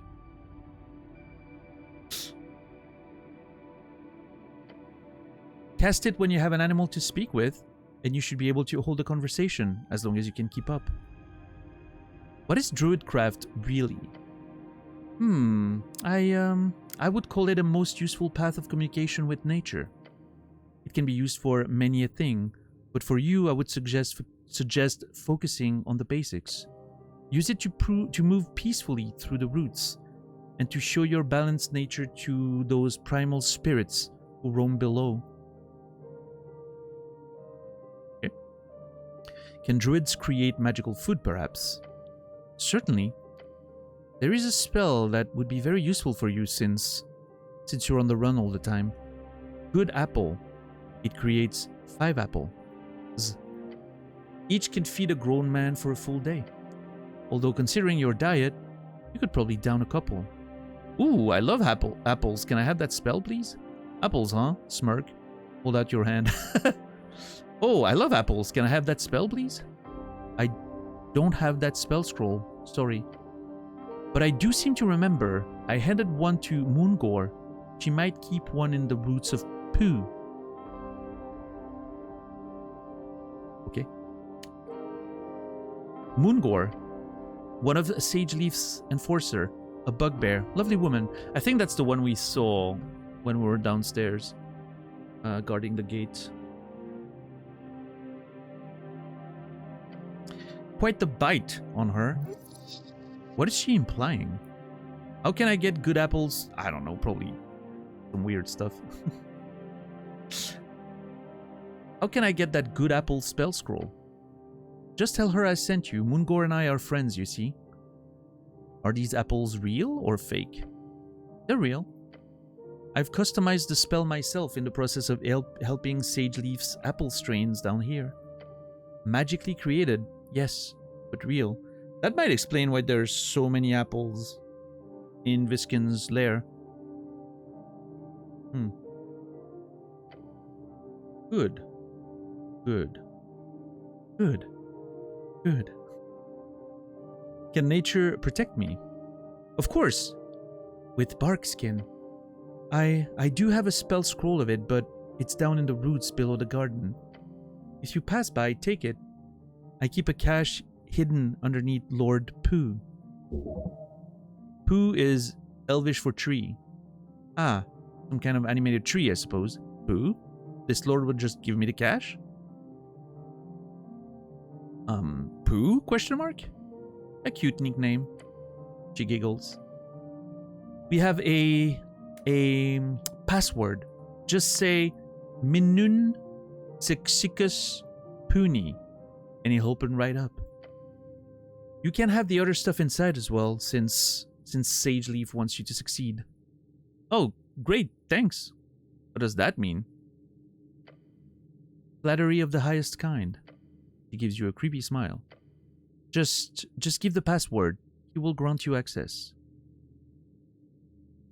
What are these primal forces? Nature. Her face says it is self-explanatory. That includes, but is not limited to, elements, life, anything that grows really. It is that which exists at the core of all. But even after alterations, it remains within. Generally speaking, a clump of ore will be more primal than a forged blade. In short, the primal emerges from natural energies. Decent explanation. What differs primal from arcane and divine forces? She squints and stares at you for a while. The answer to that could be many. I would lean towards saying that they differ in only origin. But that origin makes all the difference in the world. What do you mean? I do not know. It is like forces that flow through yours strings. Some flow from divine sources, some flow from natural primal sources. While the arcane, it is more like plucking those strings themselves. Editing the rules, something like that. She gives you a slow nod. Thank you, that's all the magic questions for now. You're very welcome, human. I have more questions about druidic magic. What do you want to know, human? No, I don't, actually. Which maybe means that there will be more later? Oh. It was highlighted, but no, it's not anymore. Interesting. That's it. Bye. And we leave. Okay. Nessan. Interesting character. I like the whole sort of druidic thing. I have quite a few new things right now.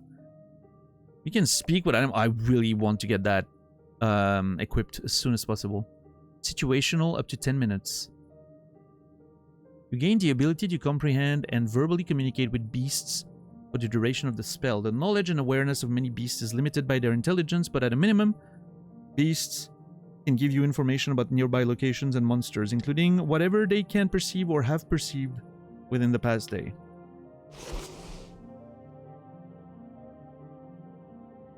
Yeah, see, I really want to talk to the rat.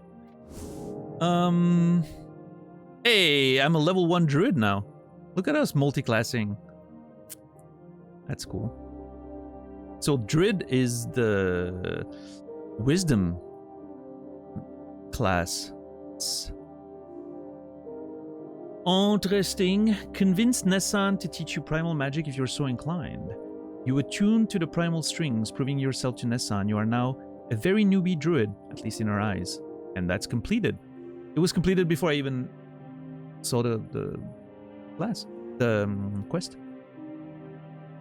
Oh, this one's completed too, yeah. Okay. So not all quests give you a feat. That is good to know.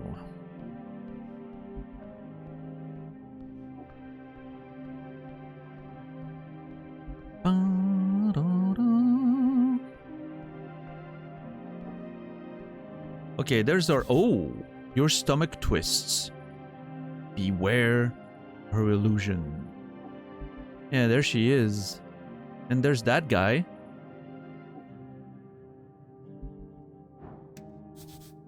He's waiting. Lady Sageleaf. It's a wisdom behold. Alright, let's go for it. Oh, come on!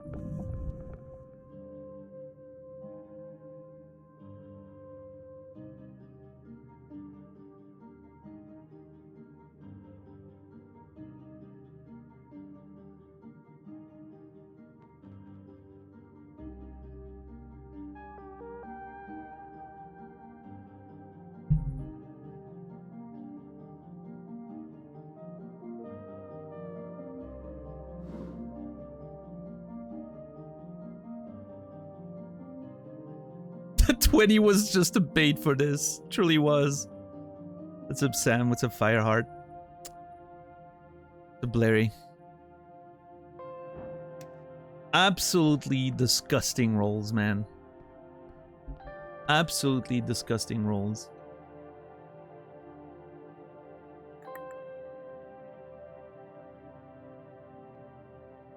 I am irate right now.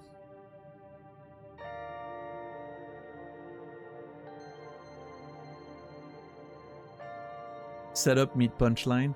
Yeah, I mean, finally get a D20 and I'm like, let's go, we got this. Nope. Music is so good in here, though. Wait, where does this go? A tunnel to the river. Those before left many holes in the Berggrund.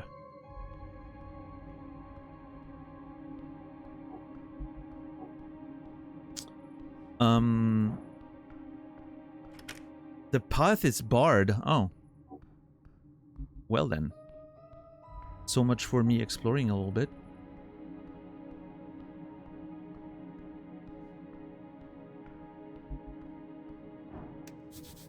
A tunnel to central Tolstad.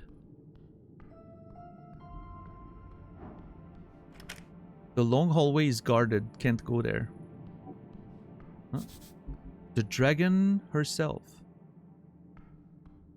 Huh. Oh.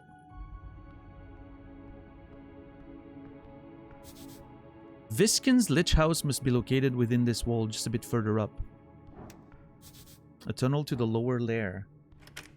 I should speak with that woman on the throne first. The game's doing everything it can to, you know, send me in the right direction. He's waiting.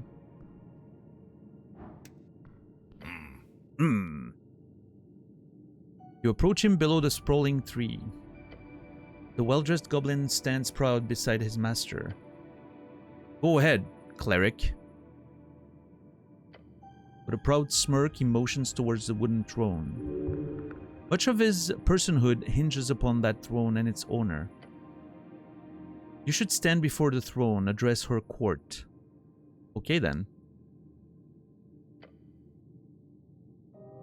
Is Snell a little simp for Lady Sageleaf? Is that what's happening? He's simping for her, as they say. Although nobody's using that word very much anymore. I've just realized that by saying it. It's like, oh, I haven't heard that word in a while. It's not simps anymore. It's gooners, right? Although, in my opinion, they have slightly different nuances. Like, there's, it doesn't exactly mean the same thing. There's a difference, yeah, but I think it just, in the general vernacular, I think one replaced the other, right?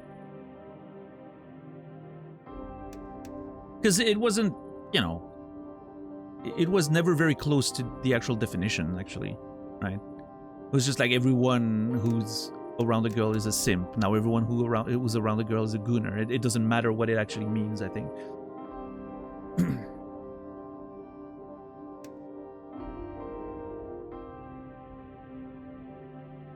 Gooner seems more explicit, yeah. Well, that's the thing, Goal. It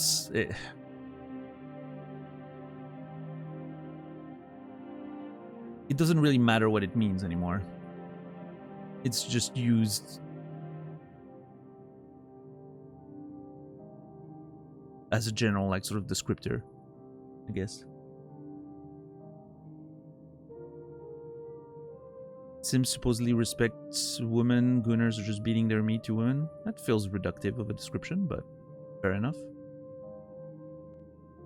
In both ways, by the way.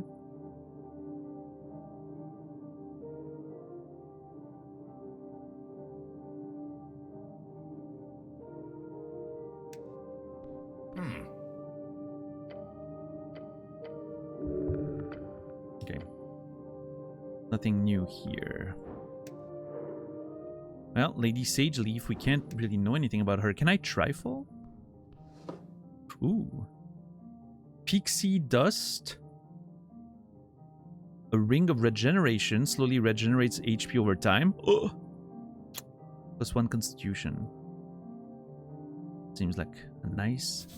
The goblin glares at you with his muscles. I think before Sims it was Orbiters, yeah. Yeah, Orbiters was like 2012, 2015. Something like that, and then there were Sims, and now there's Gooners.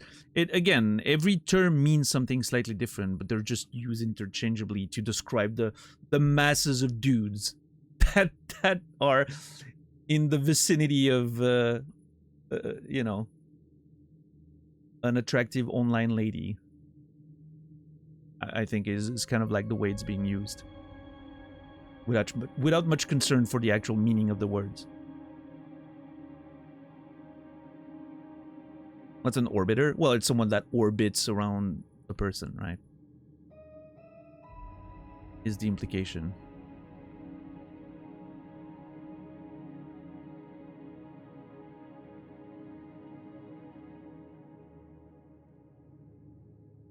Yeah, White Knights feels like, from my perspective, feels like it was even before Orbiters, right?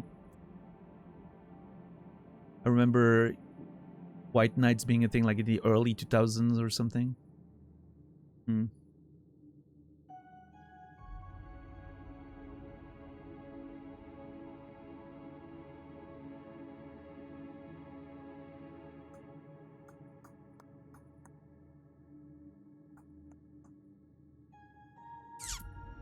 Yeah, it's interesting to see how that sort of terminology changes.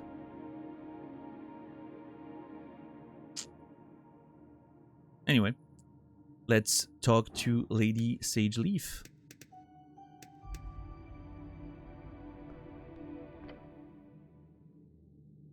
You approach the throne. The sprites flutter, their glow illuminating the trunk of this great tree, its roots reaching far below, its branches holding up the dirt ceiling above.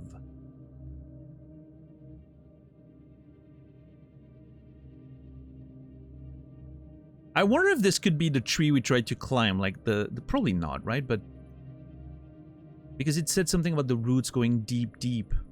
So maybe I wonder if it's just a tiny tree on the surface, but it becomes huge underground.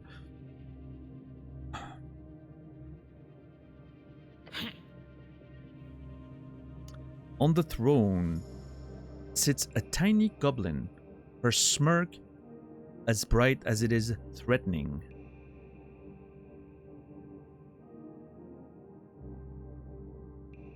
For some reason, I imagine her differently. The descriptions made her look huge in my mind, but of course she's a goblin, so she's not very big. Interesting how that works. That's probably part of the reason, right? Like, call her a dragon makes her seem more threatening. Her eyes follow you with an intensity. Reminds you of a certain pale man. So this is the dragon. Yes, I can see it. Her glare is horrific. Cleric of Norvik, of earth and river. Her shrill voice echoes out through the chamber. I'm not gonna do the actual voice I should be doing for this, because I think it would be very painful in my voice. Cleric of Norvik. It probably would be painful on my voice and your ears. She's talking to you. You're the cleric. I was assured by your masters, the top brass of the palace itself. Her words are tainted in disdain. Her voice causes you to shiver. Oh, that's a DC 20, Jesus. They told me a cleric of the highest standing would arrive within the hour. So tell me, human. Okay, we're a little late, but it's fine. You should run. No, wait, you can't, but you should. Dominion. She has control here. Why am I sitting here, waiting? An immense presence. You have no power here. This is kind of funny considering, you know, I feel personally called out for being late. Every word you say here could have a profound impact on the rest of this quest of yours. I had an accident. It's only been a day. My apologies, lady. My masters are idiots, but I'm here now. Don't worry. Oh, man.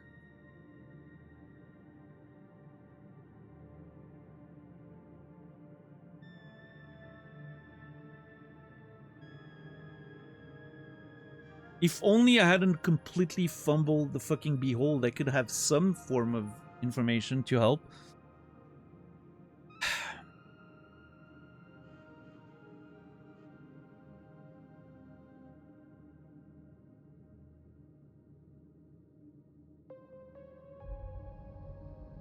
I feel like excuses, like I had an accident, are not gonna be, she's not gonna be pleased with it. It's only been a day, same. My apologies, lady, feels like she's already, you know, she already has power. I feel like she's gonna see that as a sign of weakness. I feel like the last sentence is the best one.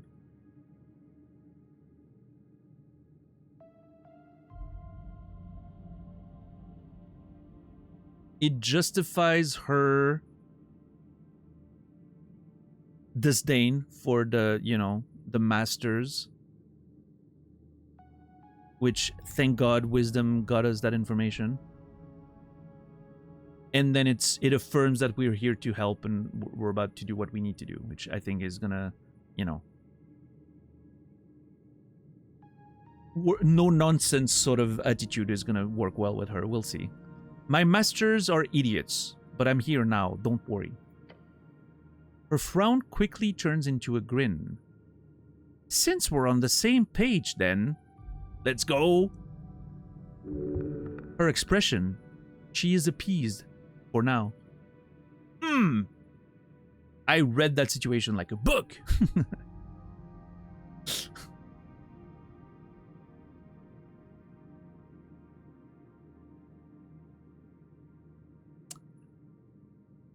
Wisdom did most of the work, admittedly. You can sense the dread in the air fade, yet hers is a frightful presence. You can't take this much longer. You need to get out of here. Constitution, do not become frightened. The DC 7, and we have +4. Constitution's one of our good traits. Oh, come on. There's no way I'm fucking that up, right? I needed 3 or better. Literally 85% chance of success. 85% chance of success. If this was XCOM, I would probably be dead. I would miss that shot. But this is not XCOM. This is a G20. We got this.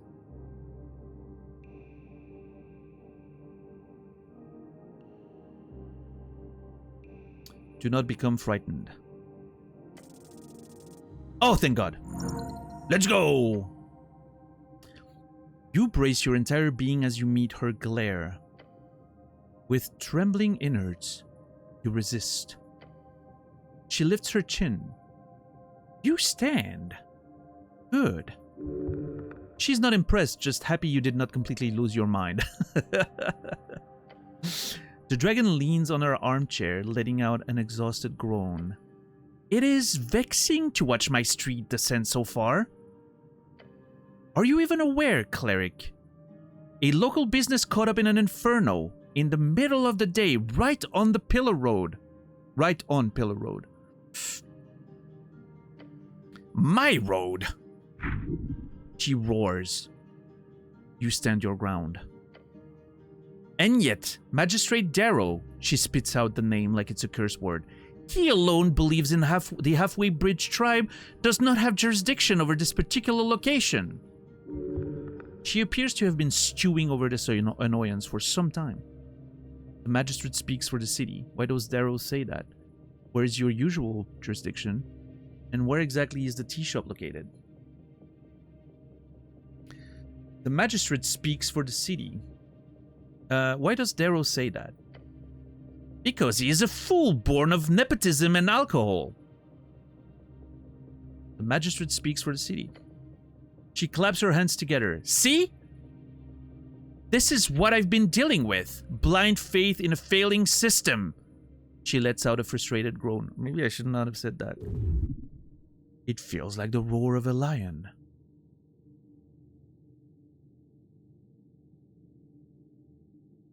Where's your usual jurisdiction?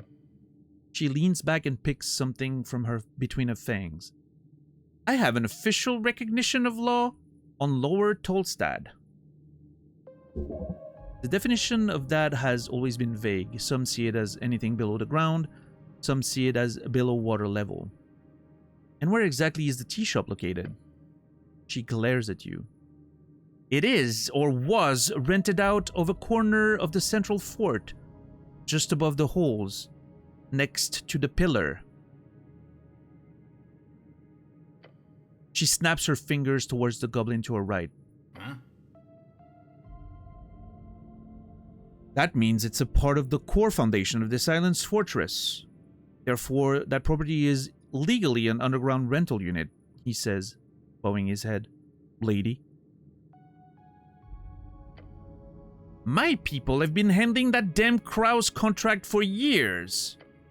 But no, suddenly when the entire unit goes up in flames, that's when my people no longer have the right to enter the premises, to deal with it, to clean up, even. No, suddenly it's the city's business, and we should keep our noses out of it. Corruption! Plain and simple. That's one hell of an accusation. Don't slander the great city of Norvik. Goblin. Sounds shady. I'm just here to do my job, lady. I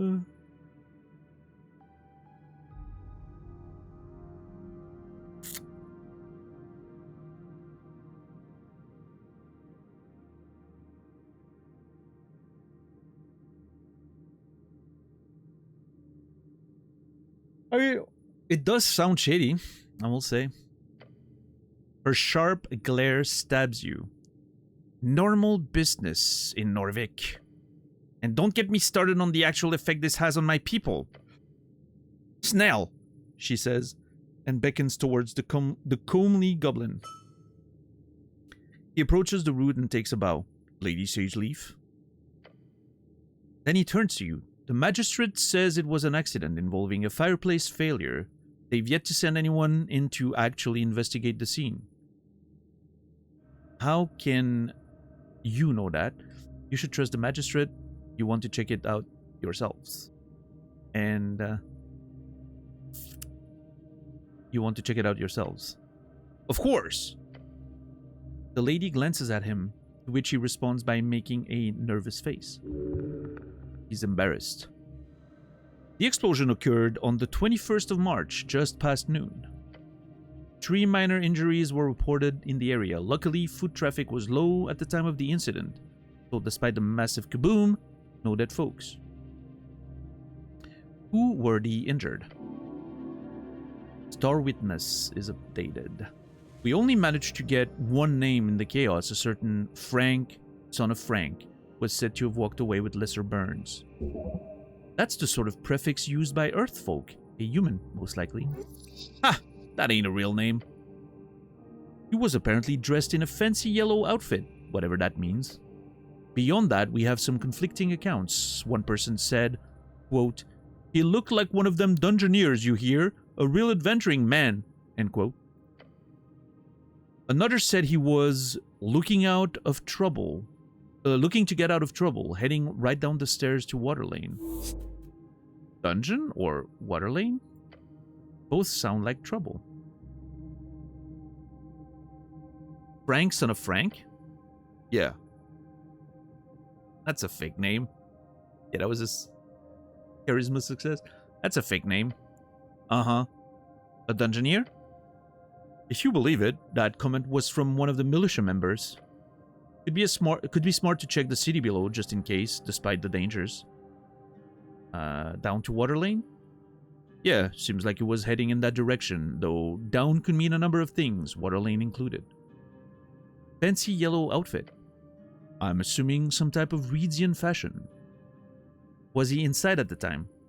I doubt it, he says, considering the state of the building. Why was he there? We don't know. He is annoyed to have to answer that question. Why would he be annoyed to answer the question of why he was there?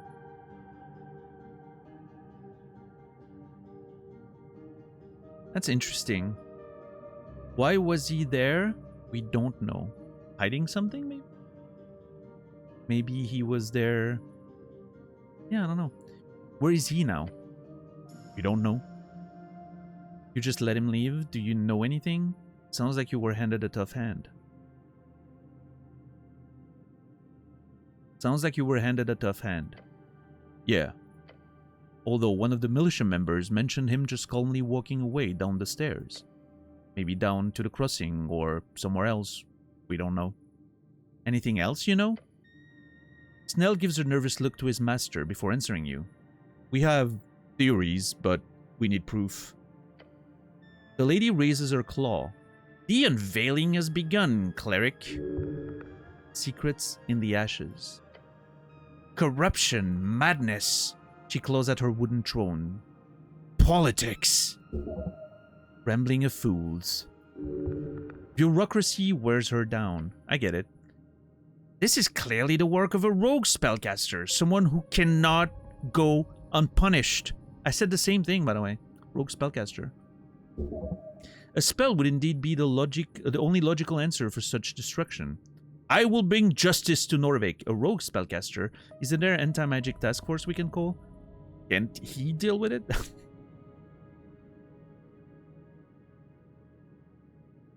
Point at Snell. That's so funny.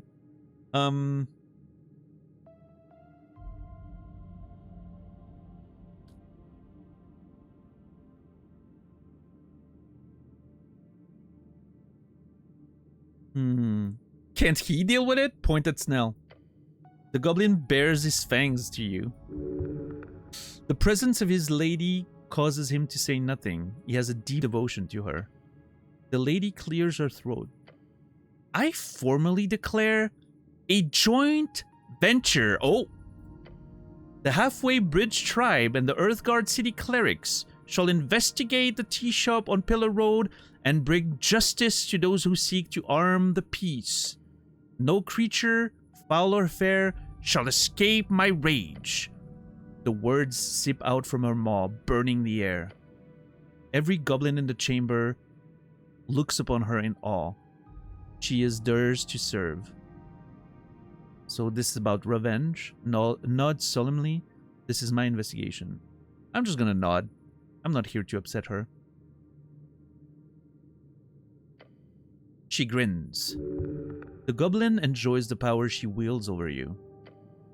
Snell, she says, waving towards him. Yes, Lady Sageleaf, he says, bowing his head. You're the handler of this case. You've worked on it since the explosion. You know more than anyone. Ooh la la, complimented by his queen. Charisma is just shredding this poor guy apart.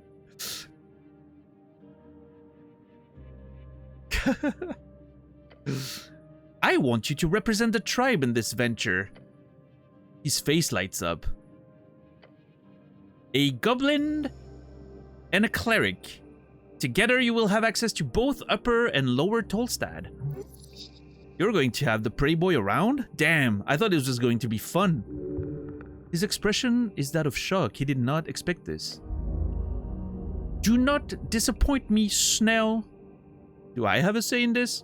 A new member to the party. I've always wanted a goblin of my own. That's insane. I don't like this.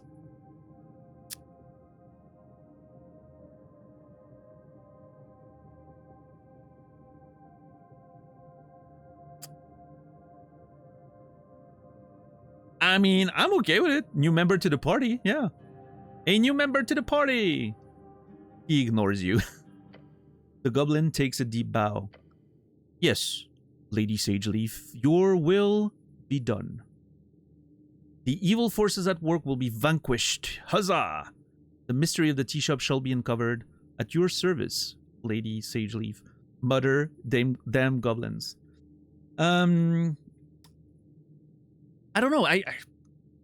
She enjoys the power she has over me. I feel like I could use that to my advantage if I keep the flattery, right, sort of going.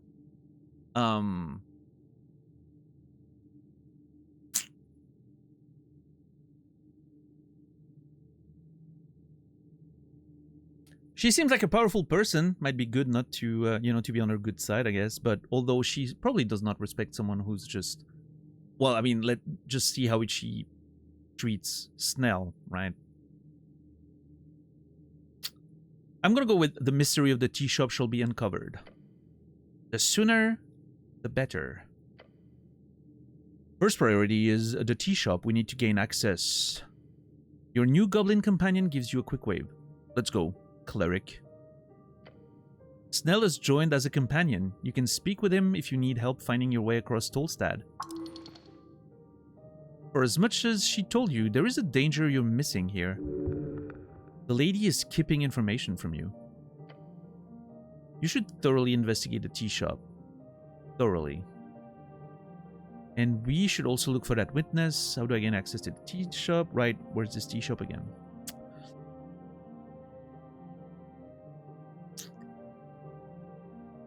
I'm not gonna try charm person. That sounds like a bad idea. We should also look for that witness. Yeah, our Frank, dressed in yellow. He winces. Either over on Water Lane or down in the city below. Yeah, the port or the dungeon. I'd suggest the port, since it's slightly less life-threatening, generally speaking. How do I gain access to the tea shop? Talk to your boss, Darrow. Or, I guess he's not your direct boss or whatever, but you'll need to get an audience with him if you want to get inside the tea shop. Right, and where's the tea shop again? The goblin sighs. You know the massive pillar reaching endlessly up into the sky? Yeah, just west of that. What pillar? The pillar? Cool, got it. Are you being sarcastic? I like you already, Snell. Ah, yeah. Mutual for sure. We just hate one another. It's so great. We cannot stand one another. I don't know. I think he's fine. We'll get along just fine. Let's go. Leave with Snell. Yeah. Let's go. Neat. Okay.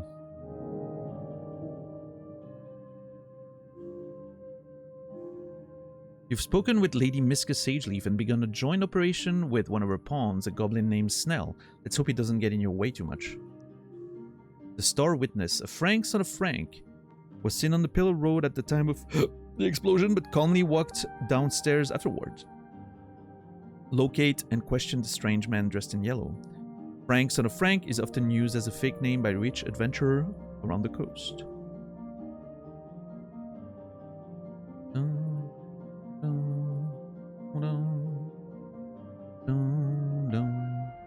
I think that's it.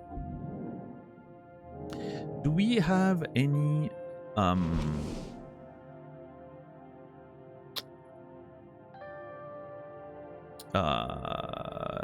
what am I thinking about? Do we have any character sheet? Or no? Doesn't look like it. Well, I mean this, I guess, but it's not really what I was thinking about. Oh, I can behold again. Nice. Hey, Atherma, how are you doing? I'm doing okay. I am enjoying the video game. I am enjoying the video game immensely. We've had some good conversations today and everything. Is my connection crashing? No, we're good.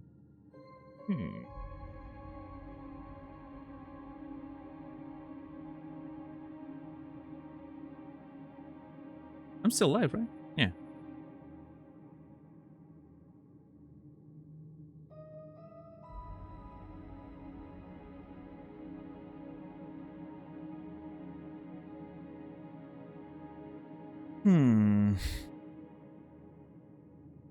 Alright, let's behold Snell again. Oh! Oh, this is a good one. Goblin from the forest. Level 3 rogue. Oh, is a slightly higher level than we are. Has high dexterity, nice. High charisma, I don't see it. Highly competent, but with a craving of validation. Just look at the way he dresses himself. He doesn't work for himself or any ideal. This goblin devotes his life for his lady, no different from a religious nut. He's a proper simp! Love that!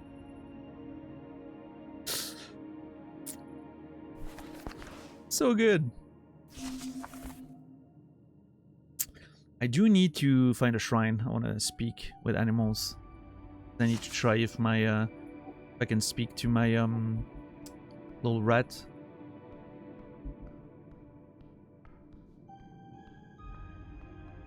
I wonder, can I still talk to her? Cleric. The lady leans back in her throne. You've returned. I have some other stuff than the tea shop to report. Is this your garden? So this HWBT, what exactly is it? What are you voting in the upcoming election? That is all for now. Oh, that's a lot of conversation we can have with her. I need to talk to her, and I need to talk to Snell.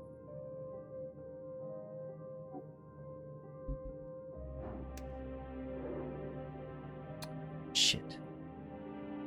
I really wish I could behold again, but I don't think it's worth doing a short rest. Whispering to the spirits of nature, you create a tiny, harmless sensory effect that follows you. This effect allows you to engage with primal entities that would otherwise hide from your presence. Are the gnomes part of that? Oh my god. Hold on. How do cantrips work? If I use it, is this it until the next rest? I'm not sure. I don't remember.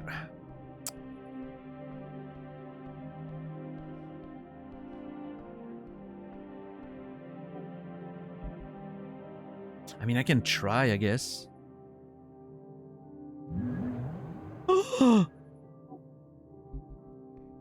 Oh my god.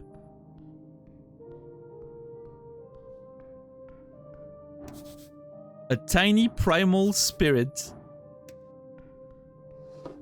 Oh, he has apples. Well, don't mind if I do.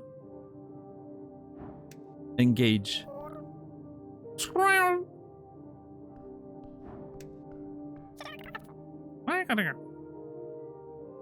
And that's it, huh? They're just a little,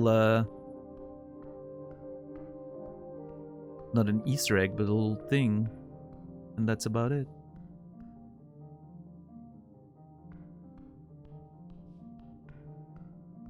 It seems to be lasting. Can I...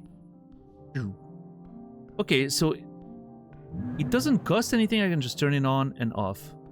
It is what it seems.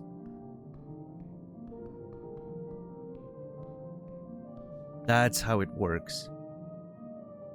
So it seems like you can use... I don't know if D&D rules are exactly like that, but it seems like you can just use cantrips whenever you want.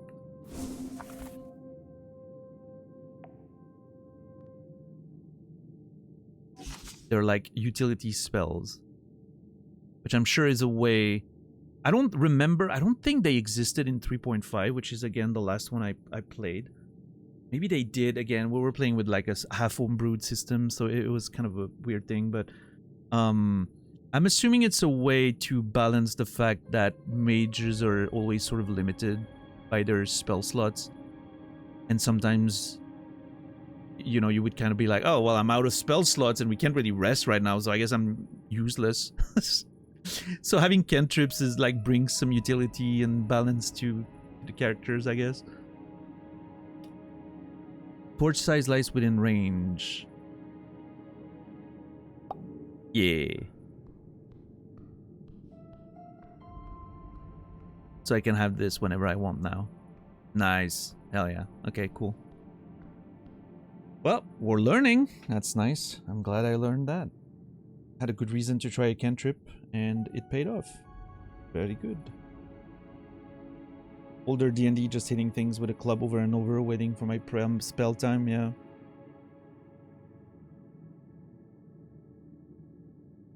Yeah, and I think that's sort of where the idea that, oh, mages, like sorcerers, are pretty weak early on, and then they get super powerful. That comes from that sort of issue of, yeah, low-level mages could only cast a few spells, and then that's it. Then you're kind of useless. But then when you get to a certain level, you have so many spell slots, and your spells are so powerful that it's basically become a god, right? Just... So it's, you know... I think modern games do a lot to sort of balance every class to be good at any point.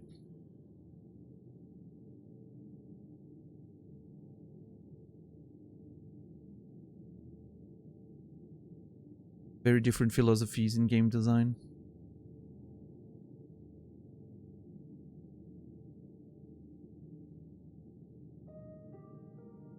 Alright, well. We have finally sought audience with Lady Sageleaf. And we have a bunch of conversations to have with her, with Snell. And then we need to start exploring the world and hopefully get to that tea shop as soon as possible. There's a lot of places I want to explore. I want to go to that Tavern of the Sphinx. I also need to return underground, of course, but I think that can wait a little bit. Yeah.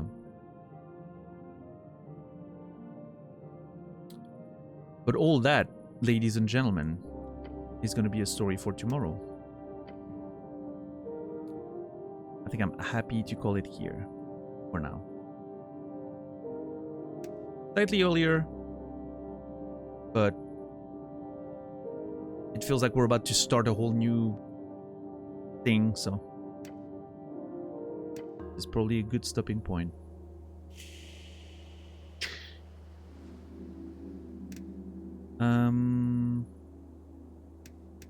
Yeah, alright, let's do that.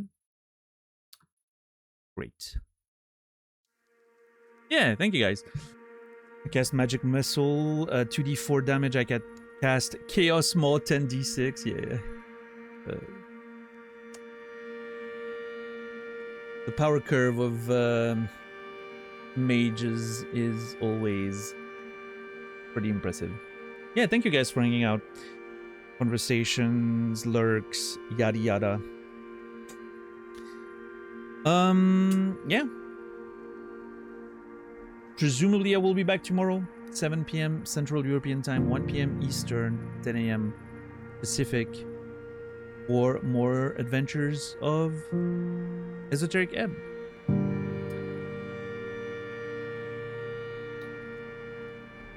I was speculating in spoiler chat yesterday that you'd cliffhanger us in front of Lady Sage Leaf. I didn't expect the call of the pipe. That's funny. The bugger. And we barely made it further than what you predicted yesterday.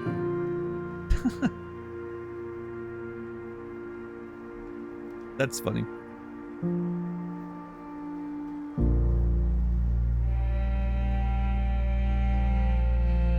Yeah, interesting. I love the characters in this game. I think the characterizations, the whole like interconnecting plots and all that, pretty damn well put together. Impressive game. Anyway, I'm gonna have to keep thinking about that YouTube thing that we talked about earlier, and I'll give you guys some information even further soon. Give you a YouTube channel to already start following eventually. Might, you know, post some stuff over the weekend on Discord. I mean, we still have the stream tomorrow, but yeah, we'll have to get into that. Yeah, that's about it. I don't really have much more to say, so I'll just leave you there. Wish you all a beautiful rest of your day, evening, or night. I will see you guys tomorrow. And until then, remember me, and I will remember you.